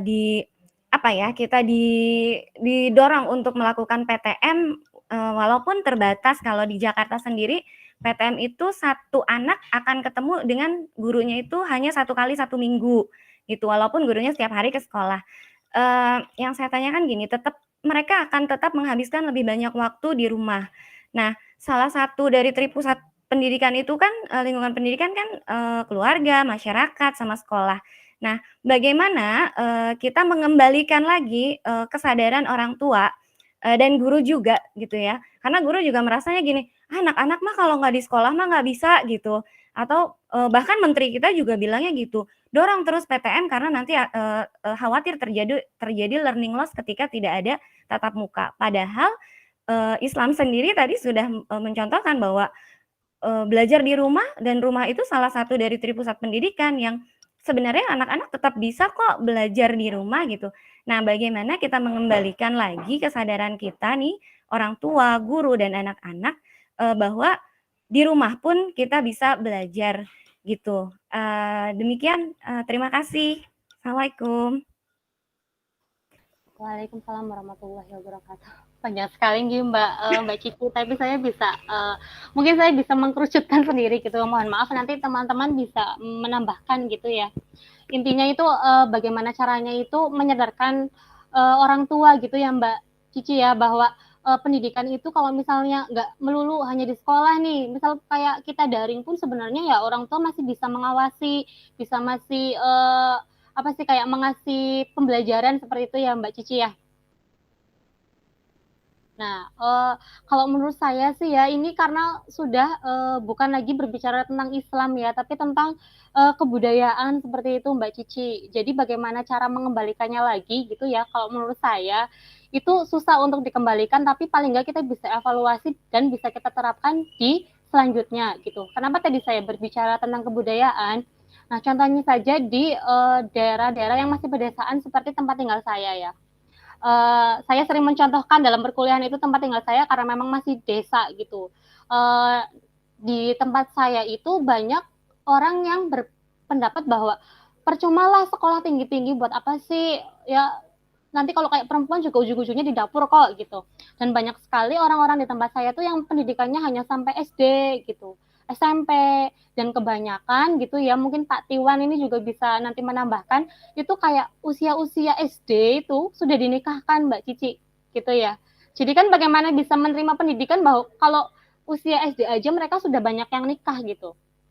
Nah, dari situ kenapa sih orang tua akhirnya bilang, lah percuma kalau daring itu anak saya nggak bakal pinter gitu, karena dia udah putus asa dengan dirinya dia sendiri gitu kan, karena dia kayak flashback lagi, dia yang lulusan misal SD harus mengajarkan anak SD yang sekarang materinya sudah luar biasa ya. Anak SD sekarang itu kan materinya sudah kayak anak SMP zaman saya dulu gitu kan, karena berkembangnya waktu gitu. Jadi yang mengakibatkan orang berspektif seperti itu menurut saya ya karena dianya sendiri nih, orang tuanya sendiri yang memang belum mampu begitu. Akhirnya dialihkanlah, sudahlah searching di Google aja, di Google banyak nih gitu. Dan anak-anak akhirnya kan mencari jawaban di Google, tahu jawabannya benar gitu ya, tapi nggak tahu cara nemuinya nih dari mana. Pasti semua guru merasakan itu sekarang gitu. Nah, bagaimana caranya nih untuk memberitahukan kepada orang tua bahwa sebenarnya bisa melalui pendidikan di rumah gitu. Sama aja lah guru di rumah dengan guru orang tua, karena di Islam sendiri kan diajarkan bahwa guru yang paling pertama sendiri gitu kan ya kita sebagai orang tua begitu ya. Nah, itu ya berarti gimana caranya orang tuanya punya mindset bahwa pendidikan itu penting gitu. Jadi nggak cukup hanya dengan sampai di SD atau dengan alasan nggak ada biaya, jadi udahlah sampai SD aja, di situ nikah udah nggak ada beban, nggak seperti itu.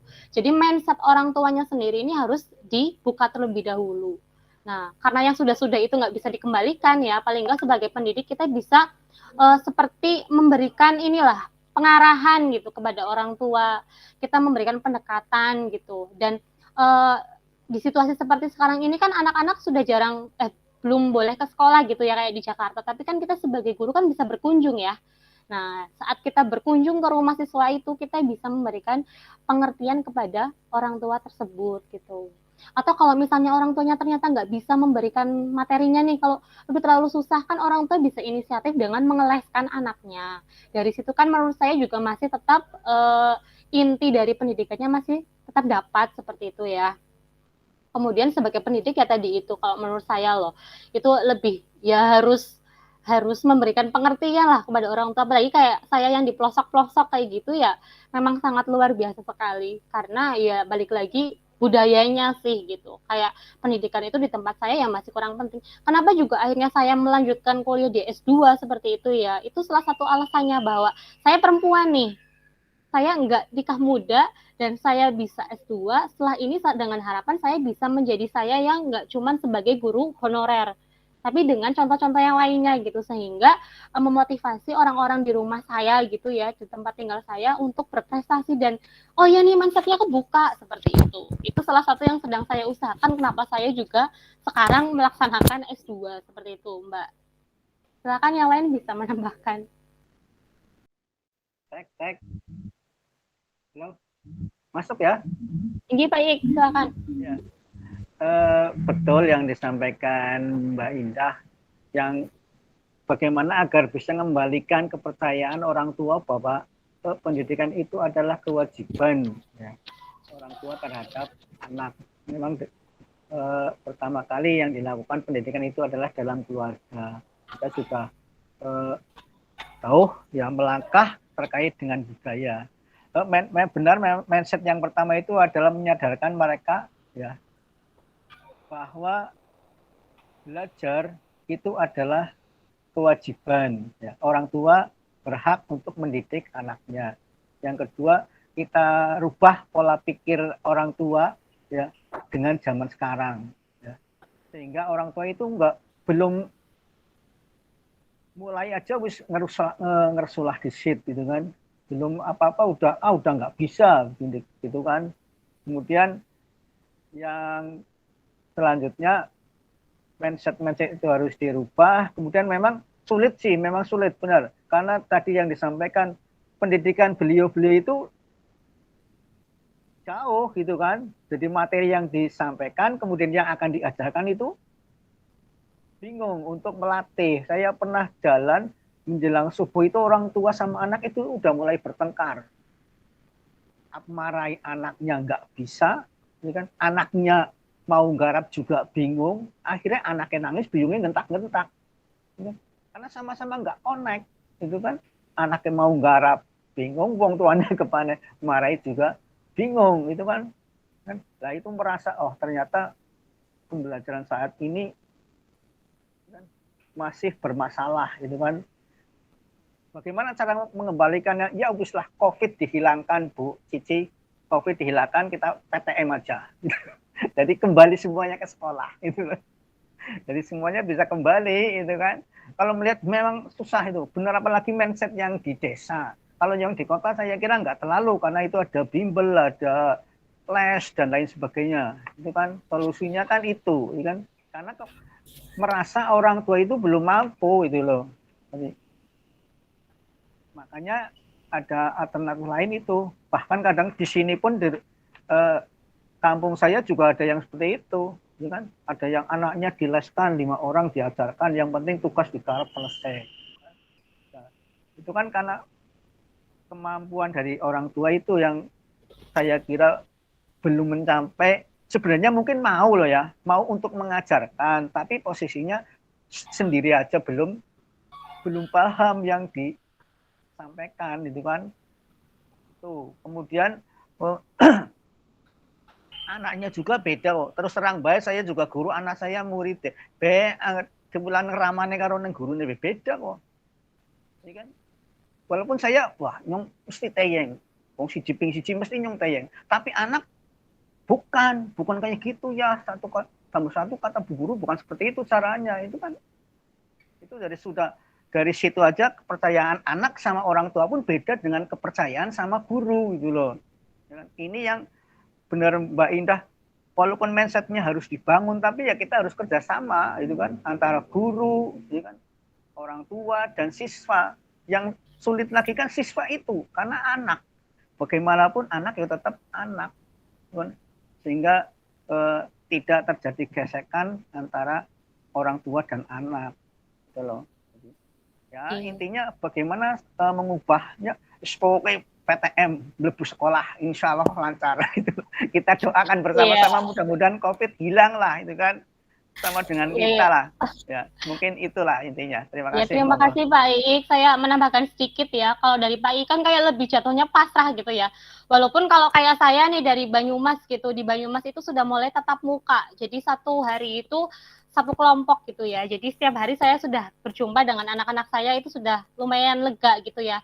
Tapi untuk teman-teman yang tadi kasusnya bahwa orang tuanya ini masih pendidikannya kurang, kemudian uangnya juga misalnya masih kurang gitu ya, mau ngelesin, aduh ternyata nggak punya uang gitu. Nah, alternatif apa nih yang harusnya bisa dilakukan? Ya balik lagi ke gurunya, ya kan. Nah, guru tersebut juga bisa menyampaikan dengan banyak aplikasi yang sekarang tersedia. Misal, kalau kita menjelaskan materi dengan voice note itu kan nggak cukup ya, anak mesti bundet gitu. Nah, jadi kita bisa melakukannya dengan kita membuat video tutorial yang nanti bisa kita sampaikan ke anak sehingga anak itu menjadi mudeng gitu. Benar yang kata Pak Iik, biasanya saya punya anak misal gitu ya, kelas 1 diajar saya gitu, pasti tetap aja rasanya berbeda gitu kan. Nah, agar guru masih ada campur tangan si guru ini gitu sebagai pendidik, ya kita nggak boleh hanya kayak misalnya menyampaikan tugas hari ini LKS halaman sekian sampai sekian udah cukup, nggak ada penjelasan. Nah itu harusnya ya ada penjelasan lebih baik lagi ya, nggak cuma dengan voice note tapi dengan penjelasan kayak video tutorial dan segala macamnya gitu. Dan teman-teman kan juga sudah dibekali dengan selama pandemi ini kan banyak sekali pelatihan gitu. Nah, itu bisa kita manfaatkan. Itu kenapa kita harus memanfaatkan dan kita harus mempraktekkan? Ya balik lagi bahwa orang tua kan nggak semuanya itu pandai gitu. Nggak semuanya pendidikannya itu tinggi. Saya yakin setiap orang tua itu punya keinginan untuk mengajari anaknya gitu ya. Kayak pelajaran sekolah yang belum mudeng itu seperti apa.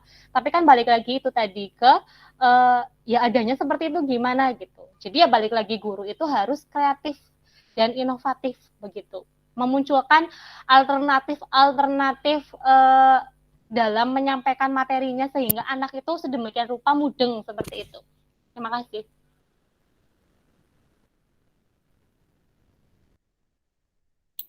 Atau cukup ada ya? yang mau menambahkan lagi? Enggak, Prof. Diskusi obrolannya cukup ya? Baik, saya nambahi dikit deh. Ya, tadi banyak sekali wacana yang keluar dari mulut panjenengan, sharing ya, diskusi baguslah ya. Hanya kita coba kembali lagi ke laptop ya, kembali ke laptop, ke substansi yang kita bicarakan. Jadi tolong nanti Indah bikin makalah yang fokus ya, yang fokus, yang unik, yang menarik, dengan sekup yang tadi, contohnya yang tadi saya sampaikan. Yang namanya makalah itu kan membahas sesuatu yang aktual, problematis, kekinian, dan ada solusi, gitu loh. Ada masalah apa dengan pendidikan hari ini yang kemudian kita harus jawab dengan menghadirkan pendidikan ala Nabi, gitu loh, Mbak.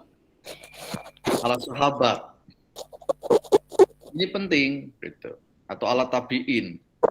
Lalu di era-era itu apa sih yang menarik untuk menjawab ke persoalan kekinian? Contoh misalnya hari ini tentang pendidikan keluarga. Pendidikan keluarga ini kan sedang berada pada posisi yang sangat-sangat menentukan hari ini dengan PJJ, dengan pembelajaran jarak jauh kan. Ternyata orang tua luar biasa. Bagaimana memformulasikan sistem pendidikan keluarga ini dengan merefresh atau mereference kepada praktek pendidikan keluarga yang dilakukan zaman Nabi. Ya, dari sisi peran pendidiknya, kurikulumnya misalnya, ya. Itu begitu. Jadi setting problem aktualnya adalah apa hari ini? yang sedang dihadapi oleh para para pendidik atau para orang tua atau keluarga gitu ya. Contoh tadi saya sebutkan misalnya hari ini kehadiran orang tua itu menjadi penting mendampingi pendidikan anak. Nah, dulu pada zaman sahabat peran orang tua itu seperti apa gitu kan? Bisa juga di situ, Mbak. Jangan bikin makalah yang gedabiah, arahnya nggak jelas, nanti jadinya kayak resume. Ya, jadi makalah itu harus ada gagasan orisinil yang Anda temukan, yang Anda tawarkan. Datanya adalah data-data dari mana saja, termasuk data masa lalu yang dilakukan oleh Nabi, sahabat, dan tabi'in. Nah, ada beberapa poin penting yang saya kira bisa kita ambil pelajaran. Jadi yang pertama, pada masa Nabi itu lahirnya semangat untuk pendidikan di rumah, ya. Pendidikan di rumah, atau kalau saya sebut ya home education, atau pendidikan keluarga, atau pendidikan rumah, atau family education, ya, atau pendidikan di keluarga. Hadirnya Al-Arqam bin Abil Arqam saat itu tuh nggak ada, Mbak. Jadi orang-orang Arab dulu itu nggak ada tradisi mengumpulkan orang di sebuah rumah, kemudian ada pendidik di situ, itu nggak ada. Sekaligus kalau menurut saya, pola pendidikan alternatif Nabi dengan hadirnya rumah Al-Arqam bin Abil Arqam, Nabi sedang merintis lahirnya profesi pendidik. Ya. Ada perubahan. Dulu itu tidak ada orang yang mengumpulkan murid terus menjadi guru di situ. Nabi kumpulkan sahabat-sahabatnya di rumah tadi, kemudian Nabi sendiri sebagai gurunya. Serta sahabat-sahabat lain yang sudah bisa baca tulis untuk ngajari. Nah, itu kan. Jadi sudah mulai ada gagasan untuk lahir profesi pendidik. Nabi adalah orang yang menekuni profesi pertama, profesi pendidik.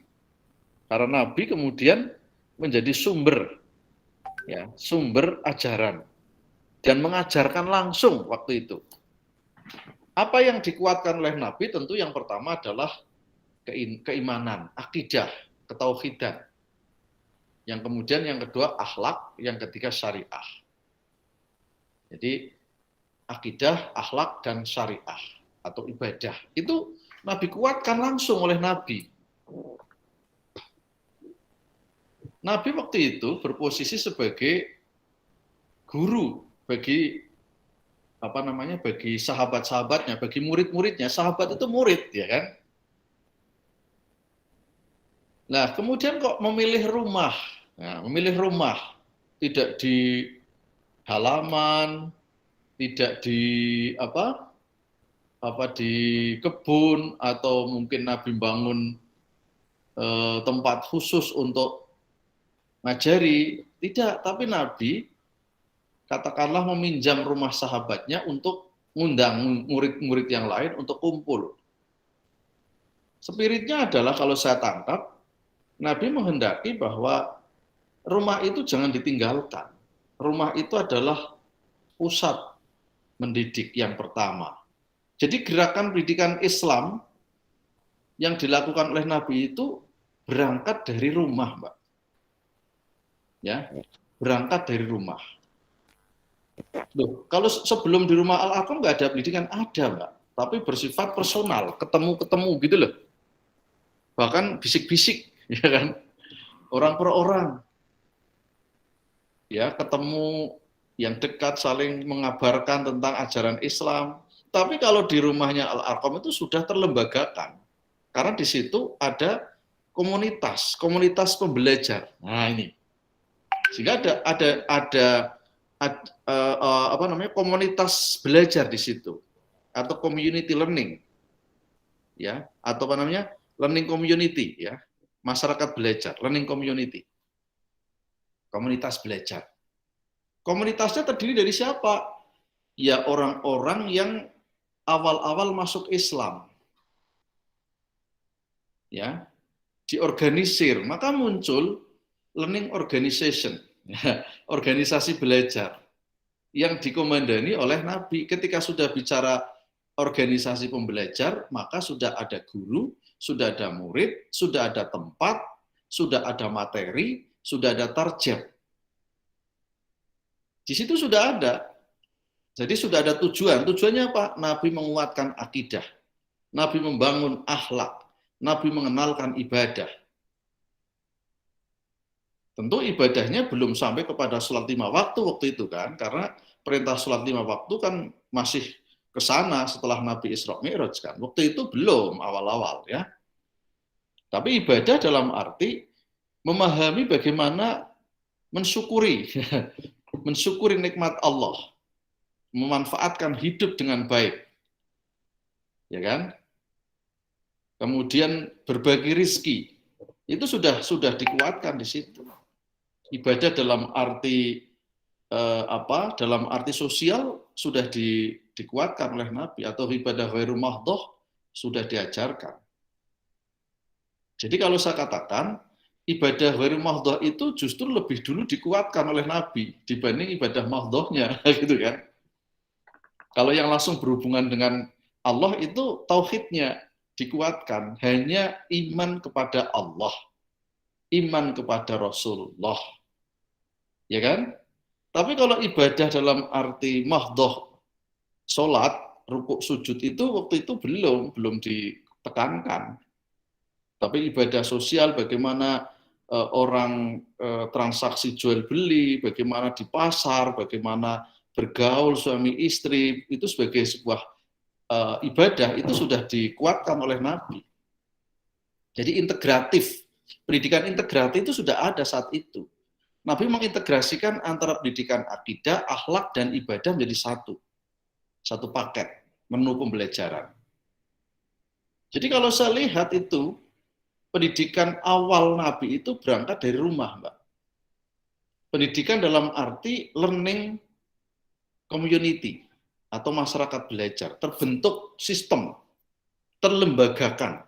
Jadi kalau saya katakan lembaga pendidikan Islam yang mula-mula dikembangkan oleh Nabi itu basisnya rumah, Mbak.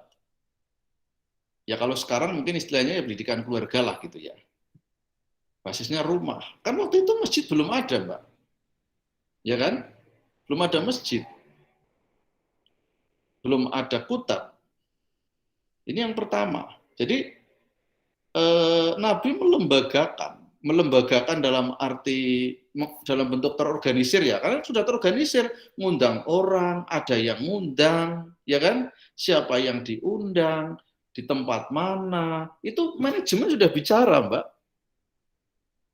Ya kan? Bagaimana ngundang agar orang tidak diselong, diculik oleh orang kafir, itu kan butuh strategi. Waktu itu kan masih sembunyi-sembunyi, katakanlah begitu ya, belum vulgar, karena umat Islam masih sangat minoritas, masih sangat kecil, dan belum kuat akidahnya juga, masih mudah goyah. Ancaman-ancaman fisik itu luar biasa.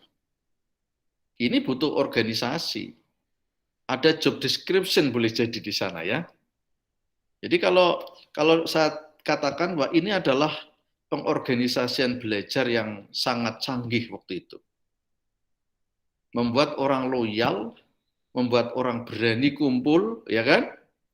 Di tengah-tengah intimidasi, di tengah-tengah suasana tekanan fisik dan mental, ini bukan sesuatu yang mudah, yang ringan kan, Mbak, ya. Sehingga butuh strategi. Ini menarik kalau diangkat, Mbak, ya. Kalau diangkat itu menarik, dikaji. Ya, apa sih yang menarik dari itu adalah tadi bagaimana aktivitas belajar itu diorganisir. Yang kedua adalah kemudian muncul masjid, ya kan? bangunan pertama yang dibangun Nabi untuk kepentingan umat kan masjid, Mbak. Ya kan? Di mana itu? Masjid di Kuba, ya kan? Masjid di Kuba. Itu adalah menggambarkan bahwa setelah pendidikan yang dilakukan di rumah dengan segala keterbatasan peserta dan ruang, tempat, maka kemudian Nabi sudah mulai memikirkan bagaimana dibangun ruang publik yang bisa diakses oleh banyak orang di tengah-tengah komunitas yang sudah semakin kuat. Maka kemudian Nabi mendirikan masjid yang di situ sudah ada ritual mahdoh. Kalau di Al-Arqam belum, ibadah lebih kepada ibadah sebagai penguat dari akhlak. Akhlaknya seperti apa, kemudian tampil dalam relasi seperti apa. Tapi kalau di masjid sudah sholat kan, gitu loh. Ya kan, sudah luas kan. Masjid ini kan tempat publik. Jadi kalau saya tanya, lembaga pendidikan publik, lembaga pendidikan alternatif yang diakses publik terbuka itu siapa? Apa? Ya masjid. Jadi setelah rumah, terus lembaga pendidikan berbasis masjid. Ini juga menarik untuk diteliti. Di tengah-tengah hari ini, masjid-masjid itu lebih banyak hanya berfungsi sebagai sholat 5 waktu. Itu saja ketika pandemi seling tutup. Ya kan? Masjidnya suruh tutup gitu. Nah, artinya teman-teman bahwa inilah strategi pendidikan ya. Tapi ingat, dikembangkan masjid sebagai tempat pendidikan ya. Karena masjid itu Nabi tidak hanya untuk sholat ya. Nabi kan ngajarin sahabatnya juga di masjid. Di situ muncul para pembaca Quran atau hafid ya, ngajarin orang, muncul halakoh fikih dan seterusnya itu dari masjid. Lahir ilmuwan dari masjid. Ya. Jadi masjid itu menjadi lembaga pendidikan publik pertama. Kenapa saya sebut publik? Karena terbuka. Siapapun yang mau belajar Islam dalam interaksi yang luas, masjidlah tempatnya. Yang undangannya tidak undangan seperti ke rumah Al-Arqam bin Abil Arqam yang bersifat sembunyi-sembunyi. Yang masih terbatas, jaringannya terbatas. Kalau di masjid sudah panggilannya terbuka, hayya 'alas shalah, hayya 'alal falah. Jadi ngajak orang belajar, tapi panggilannya juga untuk sholat, gitu loh. Karena apa? Setelah sholat itu juga setelah sholat ada tradisi ngaji, ada tradisi muhadharah, ceramah, ada tradisi belajar, ada tradisi tadarus. Ya kan? Jadi ini luar biasa. Semua orang bisa datang. Kenapa saya sebut sebagai lembaga pendidikan publik? Karena tidak ada masjid itu tertutup, itu nggak ada. Masjid itu terbuka, apalagi masjid zaman Nabi belum ada gemboknya, Mbak. Ya, nggak seperti sekarang. Sekarang masjid-masjid digembokkan agar khawatir amplinya hilang, speakernya hilang, mic-nya hilang kan? Ya kan? Atau bahkan ditulisi dilarang tidur di masjid. Khawatir masjidnya kotor, malam untuk tidur orang gila. Itu kalau di kota ya. Tapi ternyata di desa juga khawatir kotak amalnya dicuri orang. Makanya malam masjid dikunci. Ya kan? Ini sebetulnya sudah keluar dari spirit awal masjid itu sebagai tempat macam-macam. Termasuk masjid itu dulu sebagai tempat tidur loh, Mbak. Ya, maka muncul kemudian di pinggir-pinggir masjid ada namanya Ahlus Sufah. Kelompok orang-orang yang nyufi atau sufi yang kemudian melakukan acara suluk ya. Berapa hari di situ, kemudian muncul di pinggir-pinggir masjid itu ada emperan, ada kamar khusus untuk tidur. Artinya apa? Masjid itu kemudian berkembang, muncul lembaga pendidikan di situ, pendidikan untuk Ahlus Sufah.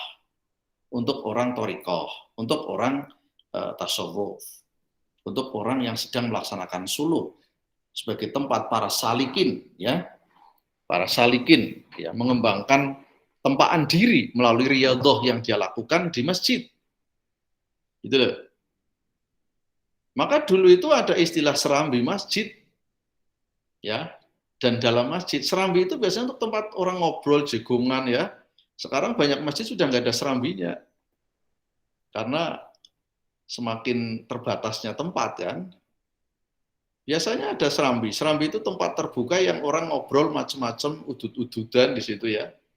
Itu ada sejarah panjang perkembangan masjid sebagai tempat pendidikan. Kemudian dari masjid itu juga berkembang, berdiri lembaga pendidikan seperti sekolah, ada kutab. Kutab itu adalah lembaga pendidikan formal. Kalau sekarang ini, karena di situ diajari baca tulis. Orang-orang pinter baca tulis diajari. Jadi lembaga pendidikan formal yang mengajarkan dasar-dasar pengetahuan. Bahkan dulu di kutab ini Nabi merekrut orang-orang tahanan perang, orang-orang Quraisy, orang-orang kafir ditahan, kemudian kamu boleh lepas, harus nebus. Nebusnya apa? Ngajari orang-orang Islam baca tulis, gitu kan? Baca tulis apa? Baca tulis Arab. Karena mereka kan nggak kenal Al-Quran, tapi bahasa Al-Quran kan bahasa Arab, gitu loh. Jadi ketika mereka ngajarin baca tulis, ya otomatis baca tulis Al-Quran, kan? Karena bahasa Al-Quran adalah bahasa Arab. Jadi jangan dikatakan bahasa Arab itu bahasa Islam, bukan. Bahasa Arab itu bahasa yang sudah ada sebelum Quran turun. Karena Al-Quran diturunkan dengan bahasa kaumnya, ya kan? Itu Quran punya. Kaumnya siapa? Kaumnya Kanjeng Nabi. Kaumnya Kanjeng Nabi itu kaum yang berbahasa Arab waktu itu. Kalau Al-Quran turun di Banyumas, ya mungkin bahasa Jawa ngapak-ngapak, ya. Gitu, ya. Tapi itu rahasia Allah, ya. Kenapa tidak di Indonesia, kan? Ya, kalau turunnya di Sunda, ya pakai bahasa Sunda. Nah, jadi itu sesuatu yang saya kira perlu diungkap oleh Anda, ya kan? Jadi sudah lengkap Nabi itu melahirkan, ada pendidikan keluarga, namanya tadi Al-Arqam, ada pendidikan non formal, namanya masjid, ada pendidikan formal, basis dasarnya adalah kutab. Itu embrio 3 lembaga pendidikan dalam Islam. Ya. Jadi kalau hari ini kita bicara madrasah sekolah, ya sudah, itu hari ini produk hari ini, yang dulu juga ada sebetulnya. Formulanya seperti kutab, hanya dulu kutab itu kan untuk pendidikan dasar. Ya. Dari kata-kata kataba sebetulnya. Ya kan, kutab, ya, belajar tulis bacalah begitu, ya, atau menulis. Kan ini kan pendidikan dasar. Ya, tetapi saya kira kita tidak bisa kemudian, waduh, kita sekarang madrasahnya ganti kutab semua, ya tidak. Gitu. Kita tidak seperti tadi saya katakan, waduh, kita ayo bentuk Al-Arqam lagi, ya tidak. Tapi kita rekonstruksi, kalau memang itu adalah produk zaman, maka yang kita rekonstruksi adalah apa sih spirit yang dibawa dengan lahirnya itu. Spiritnya adalah Nabi ingin menegaskan kepada kita bahwa pendidikan di keluarga, pendidikan di rumah ini adalah elementary education, pendidikan dasar atau the basic of education. Ya, dasar pendidikan ada di sana. Anak tidak bisa bergaul di ruang publik kalau tidak kuat di Al-Arqamnya. Ya, ruang publiknya mana? Masjid. Masjid itu interaksi banyak orang, banyak faham. Karena Islam sudah mulai menyebar. Bahkan dulu itu lahir banyak ulama-ulama, ya, sahabat ini ahli tafsir, sahabat ini ahli hadis, sahabat ini ahli fikih. Itu sudah muncul di situ dari masjid. Yang ingin belajar fikih itu di pojok sana, yang ingin belajar tafsir di sudut sana, itu udah begitu, berkembang. Bahkan kalau Anda baca di beberapa sejarah berkembangnya universitas di Baghdad, itu banyak universitas lahir dari masjid. Dari masjid, Gitu loh. Bukan dari apa ya, dari yayasan atau apa gitu ya, tapi dari masjid gitu. Nah, ini yang coba kita angkat adalah ternyata Nabi dengan gagasan-gagasan inovatifnya itu sudah bisa menjawab persoalan yang dihadapi umat waktu itu. Ini beberapa pemantik yang saya kira bisa dikembangkan. Tadi diskusinya menarik, silahkan. Tidak perlu diskusi itu harus paham ya. Tidak harus diskusi itu satu kata, tidak. Yang penting ada kemauan kita untuk men-share gagasan, ya gitu ya. Oke, saya kira itu saja. Ini sudah sore. Ada yang ingin bertanya ke saya? Mohon izin, Prof. Ya. Ini kaitannya dengan artikel nih, Prof. Tadi kan makalah saya itu kan menyimpang karena belum mau munculkan pendidikan alternatifnya. Nah, ketika saya ingin membuat artikel atau ingin membenahi kembali makalah saya, berarti nanti langsung saja diambil ke intisarinya ini, Prof. Kayak misalnya saya mau, ya, kan seperti kalau mau dulu saya al-arkom sampaikan. langsung gitu. Seperti dulu saya sampaikan, ini kan topik besar yang saya buat, ya kan? Silakan untuk kepentingan artikel ambil topik aktual yang spesifik, toh Mbak, gitu loh. Ya, siapa yang mas spesifikkan? Ya Anda. Setelah Anda membaca, melihat data, ya kan? Melihat problem, begitu. Jadi saya tidak membuatkan judul, Mbak, ya. Anda yang cari judul artikel, gitu ya. Semuanya begitu. Karena ingat, kalau Anda kirim ke artikel dengan makalah begini, ya nanti nggak sampai masuk editor sudah ditolak, Mbak. Ya, ini ya. Jadi kita kan, saya bilang ini topik, kita nggak usah bicara luas, panjang, lebar, tapi ada yang khas, yang unik, yang memang ada kontribusinya, ya kan? Ada kontribusinya, yang itu menarik kalau nanti kita publish. Oke ya? Ada yang bertanya tentang materi? Oke, kalau Ya, tidak ada, nih tanya Prof. ya silakan. Lilik Tadi pendidikannya itu kan ada al-kutub itu ya? Kutab. Al-kutab ya. Kalau kutub itu kutub utara, kutub selatan, Mas. Ya, al-kutab itu. Nah, di era sekarang itu kan apa itu masuk alternatif atau itu termasuk apa namanya, rekonstruksi lah ya. Itu kan ada bimba, ada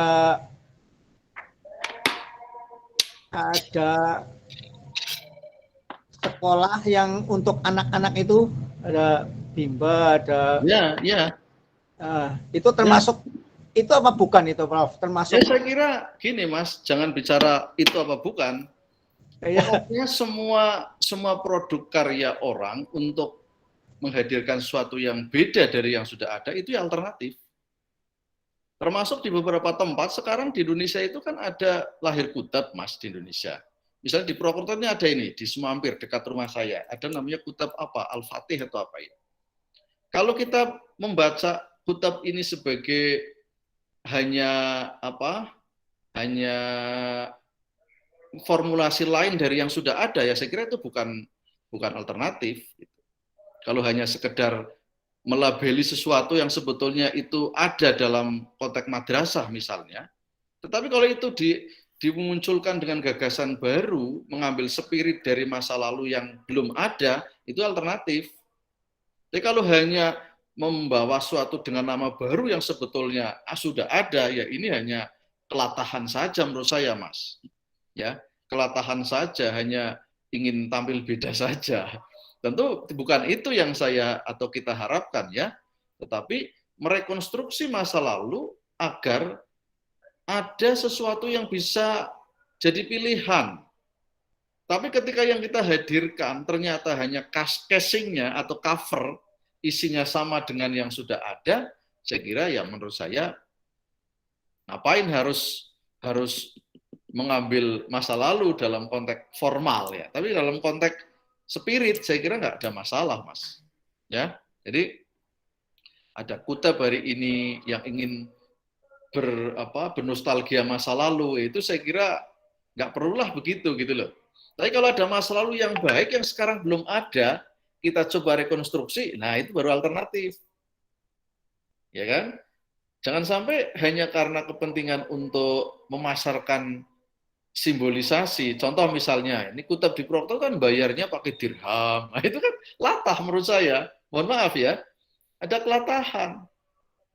Karena dulu pakai dirham, pakai mata uang san, terus di sini pakai itu gitu. Ini kan menurut saya bukan alternatif, tapi seperti jualan ideologi baru. Bedanya apa rupiah dengan dirham? Sama-sama mata uang. Ya dianggap ini mata uang Islami. Mata uang itu nggak ada Islami dan tidak. Mata uang diciptakan manusia sebagai alat tukar kok. Misalnya gitu loh Mas ya. Tapi kalau itu dianggap sebagai sebuah gagasan baru untuk menjawab persoalan tertentu, ya monggo gitu kan. Jadi kalau hanya simbol-simbol saja, saya kira ya apa ya, bisa dianggap menurut saya, mohon maaf, ya bisa kelatahan ya. Kelatahan, karena tidak semua yang baru itu kemudian mudah untuk diterima oleh masyarakat karena konteksnya apa. Nah kalau misalnya ada bimba AIUEO ya kan, ya kan sampai desa-desa itu, ya itu saya kira sih itu juga alternatif menurut saya. Hanya hati-hati ketika misalnya anak usia 2 tahun, iklannya 2 tahun bisa baca apa itu? Bisa matematika, bisa apalah gitu iklannya ya. Ya, ini hati-hati karena fase tumbuh kembang anak itu ada tahapannya. Dengan secanggih apapun metode, kalau belum sesuai dengan tahap perkembangan anak yang terjadi, kalaupun dia bisa, itu bersifat semu dan akan menyiksa anak. Maka harus cermat kita, gitu loh. Loh Pak, itu kan menemukan strategi baru, bolehlah. Kita lihat, silahkan. Tapi bimba AIUEO lain itu ya bisa hadir sebagai alternatif untuk komunitas tertentu. Tapi kadangkala lagi-lagi, ini kan ya tren di tengah-tengah masyarakat yang lagi gandrung terhadap baca tulis atau calistung ya. Nanti lulus bimba AIUEO sudah lancar baca tulis, masuk SD sudah pinter, gitu kan? Ini saya kira harus cermat, tetapi sebagai sebuah gagasan, ya saya kira saya sebagai ilmuwan ya appreciate Mas. Orang memasarkan gagasan ya layak diapresiasi, tapi bagi kita yang akan menggunakan ya perlu dicermati lebih jauh, gitu ya. Sekarang muncul banyak alternatif Mas. Kalau ditanya apakah yang baru-baru itu alternatif, iya. Tapi arah dan substansinya harus kita pelajari, ya, agar tidak sekedar muncul kelatahan-kelatahan. Ya. Sekarang kan heran saya dengan para wali murid itu, lebih percaya dengan bimbel daripada dengan guru di sekolah. Ada apa ini? Gitu loh. Ini sesuatu yang menggelisahkan buat saya. Karena pendidikan itu proses yang bersifat kultural, transformatif, yang tidak bersifat sesaat atau bim salabim. Mendidik orang itu butuh proses, butuh hati, butuh hadirnya semangat, spirit, ya kan, kerelaan dan komitmen kebersamaan di situ. Maka ketika kemudian hanya menganggap pendidikan itu bisa instan, ini yang saya kira keluar dari marwahnya pendidikan. Pendidikan itu nggak ada yang instan, Mas, ya. Pendidikan itu by proses. Oke, saya kira itu ya. Kita cukupkan sampai di sini. Kita akhiri dengan baca hamdalah. Alhamdulillah.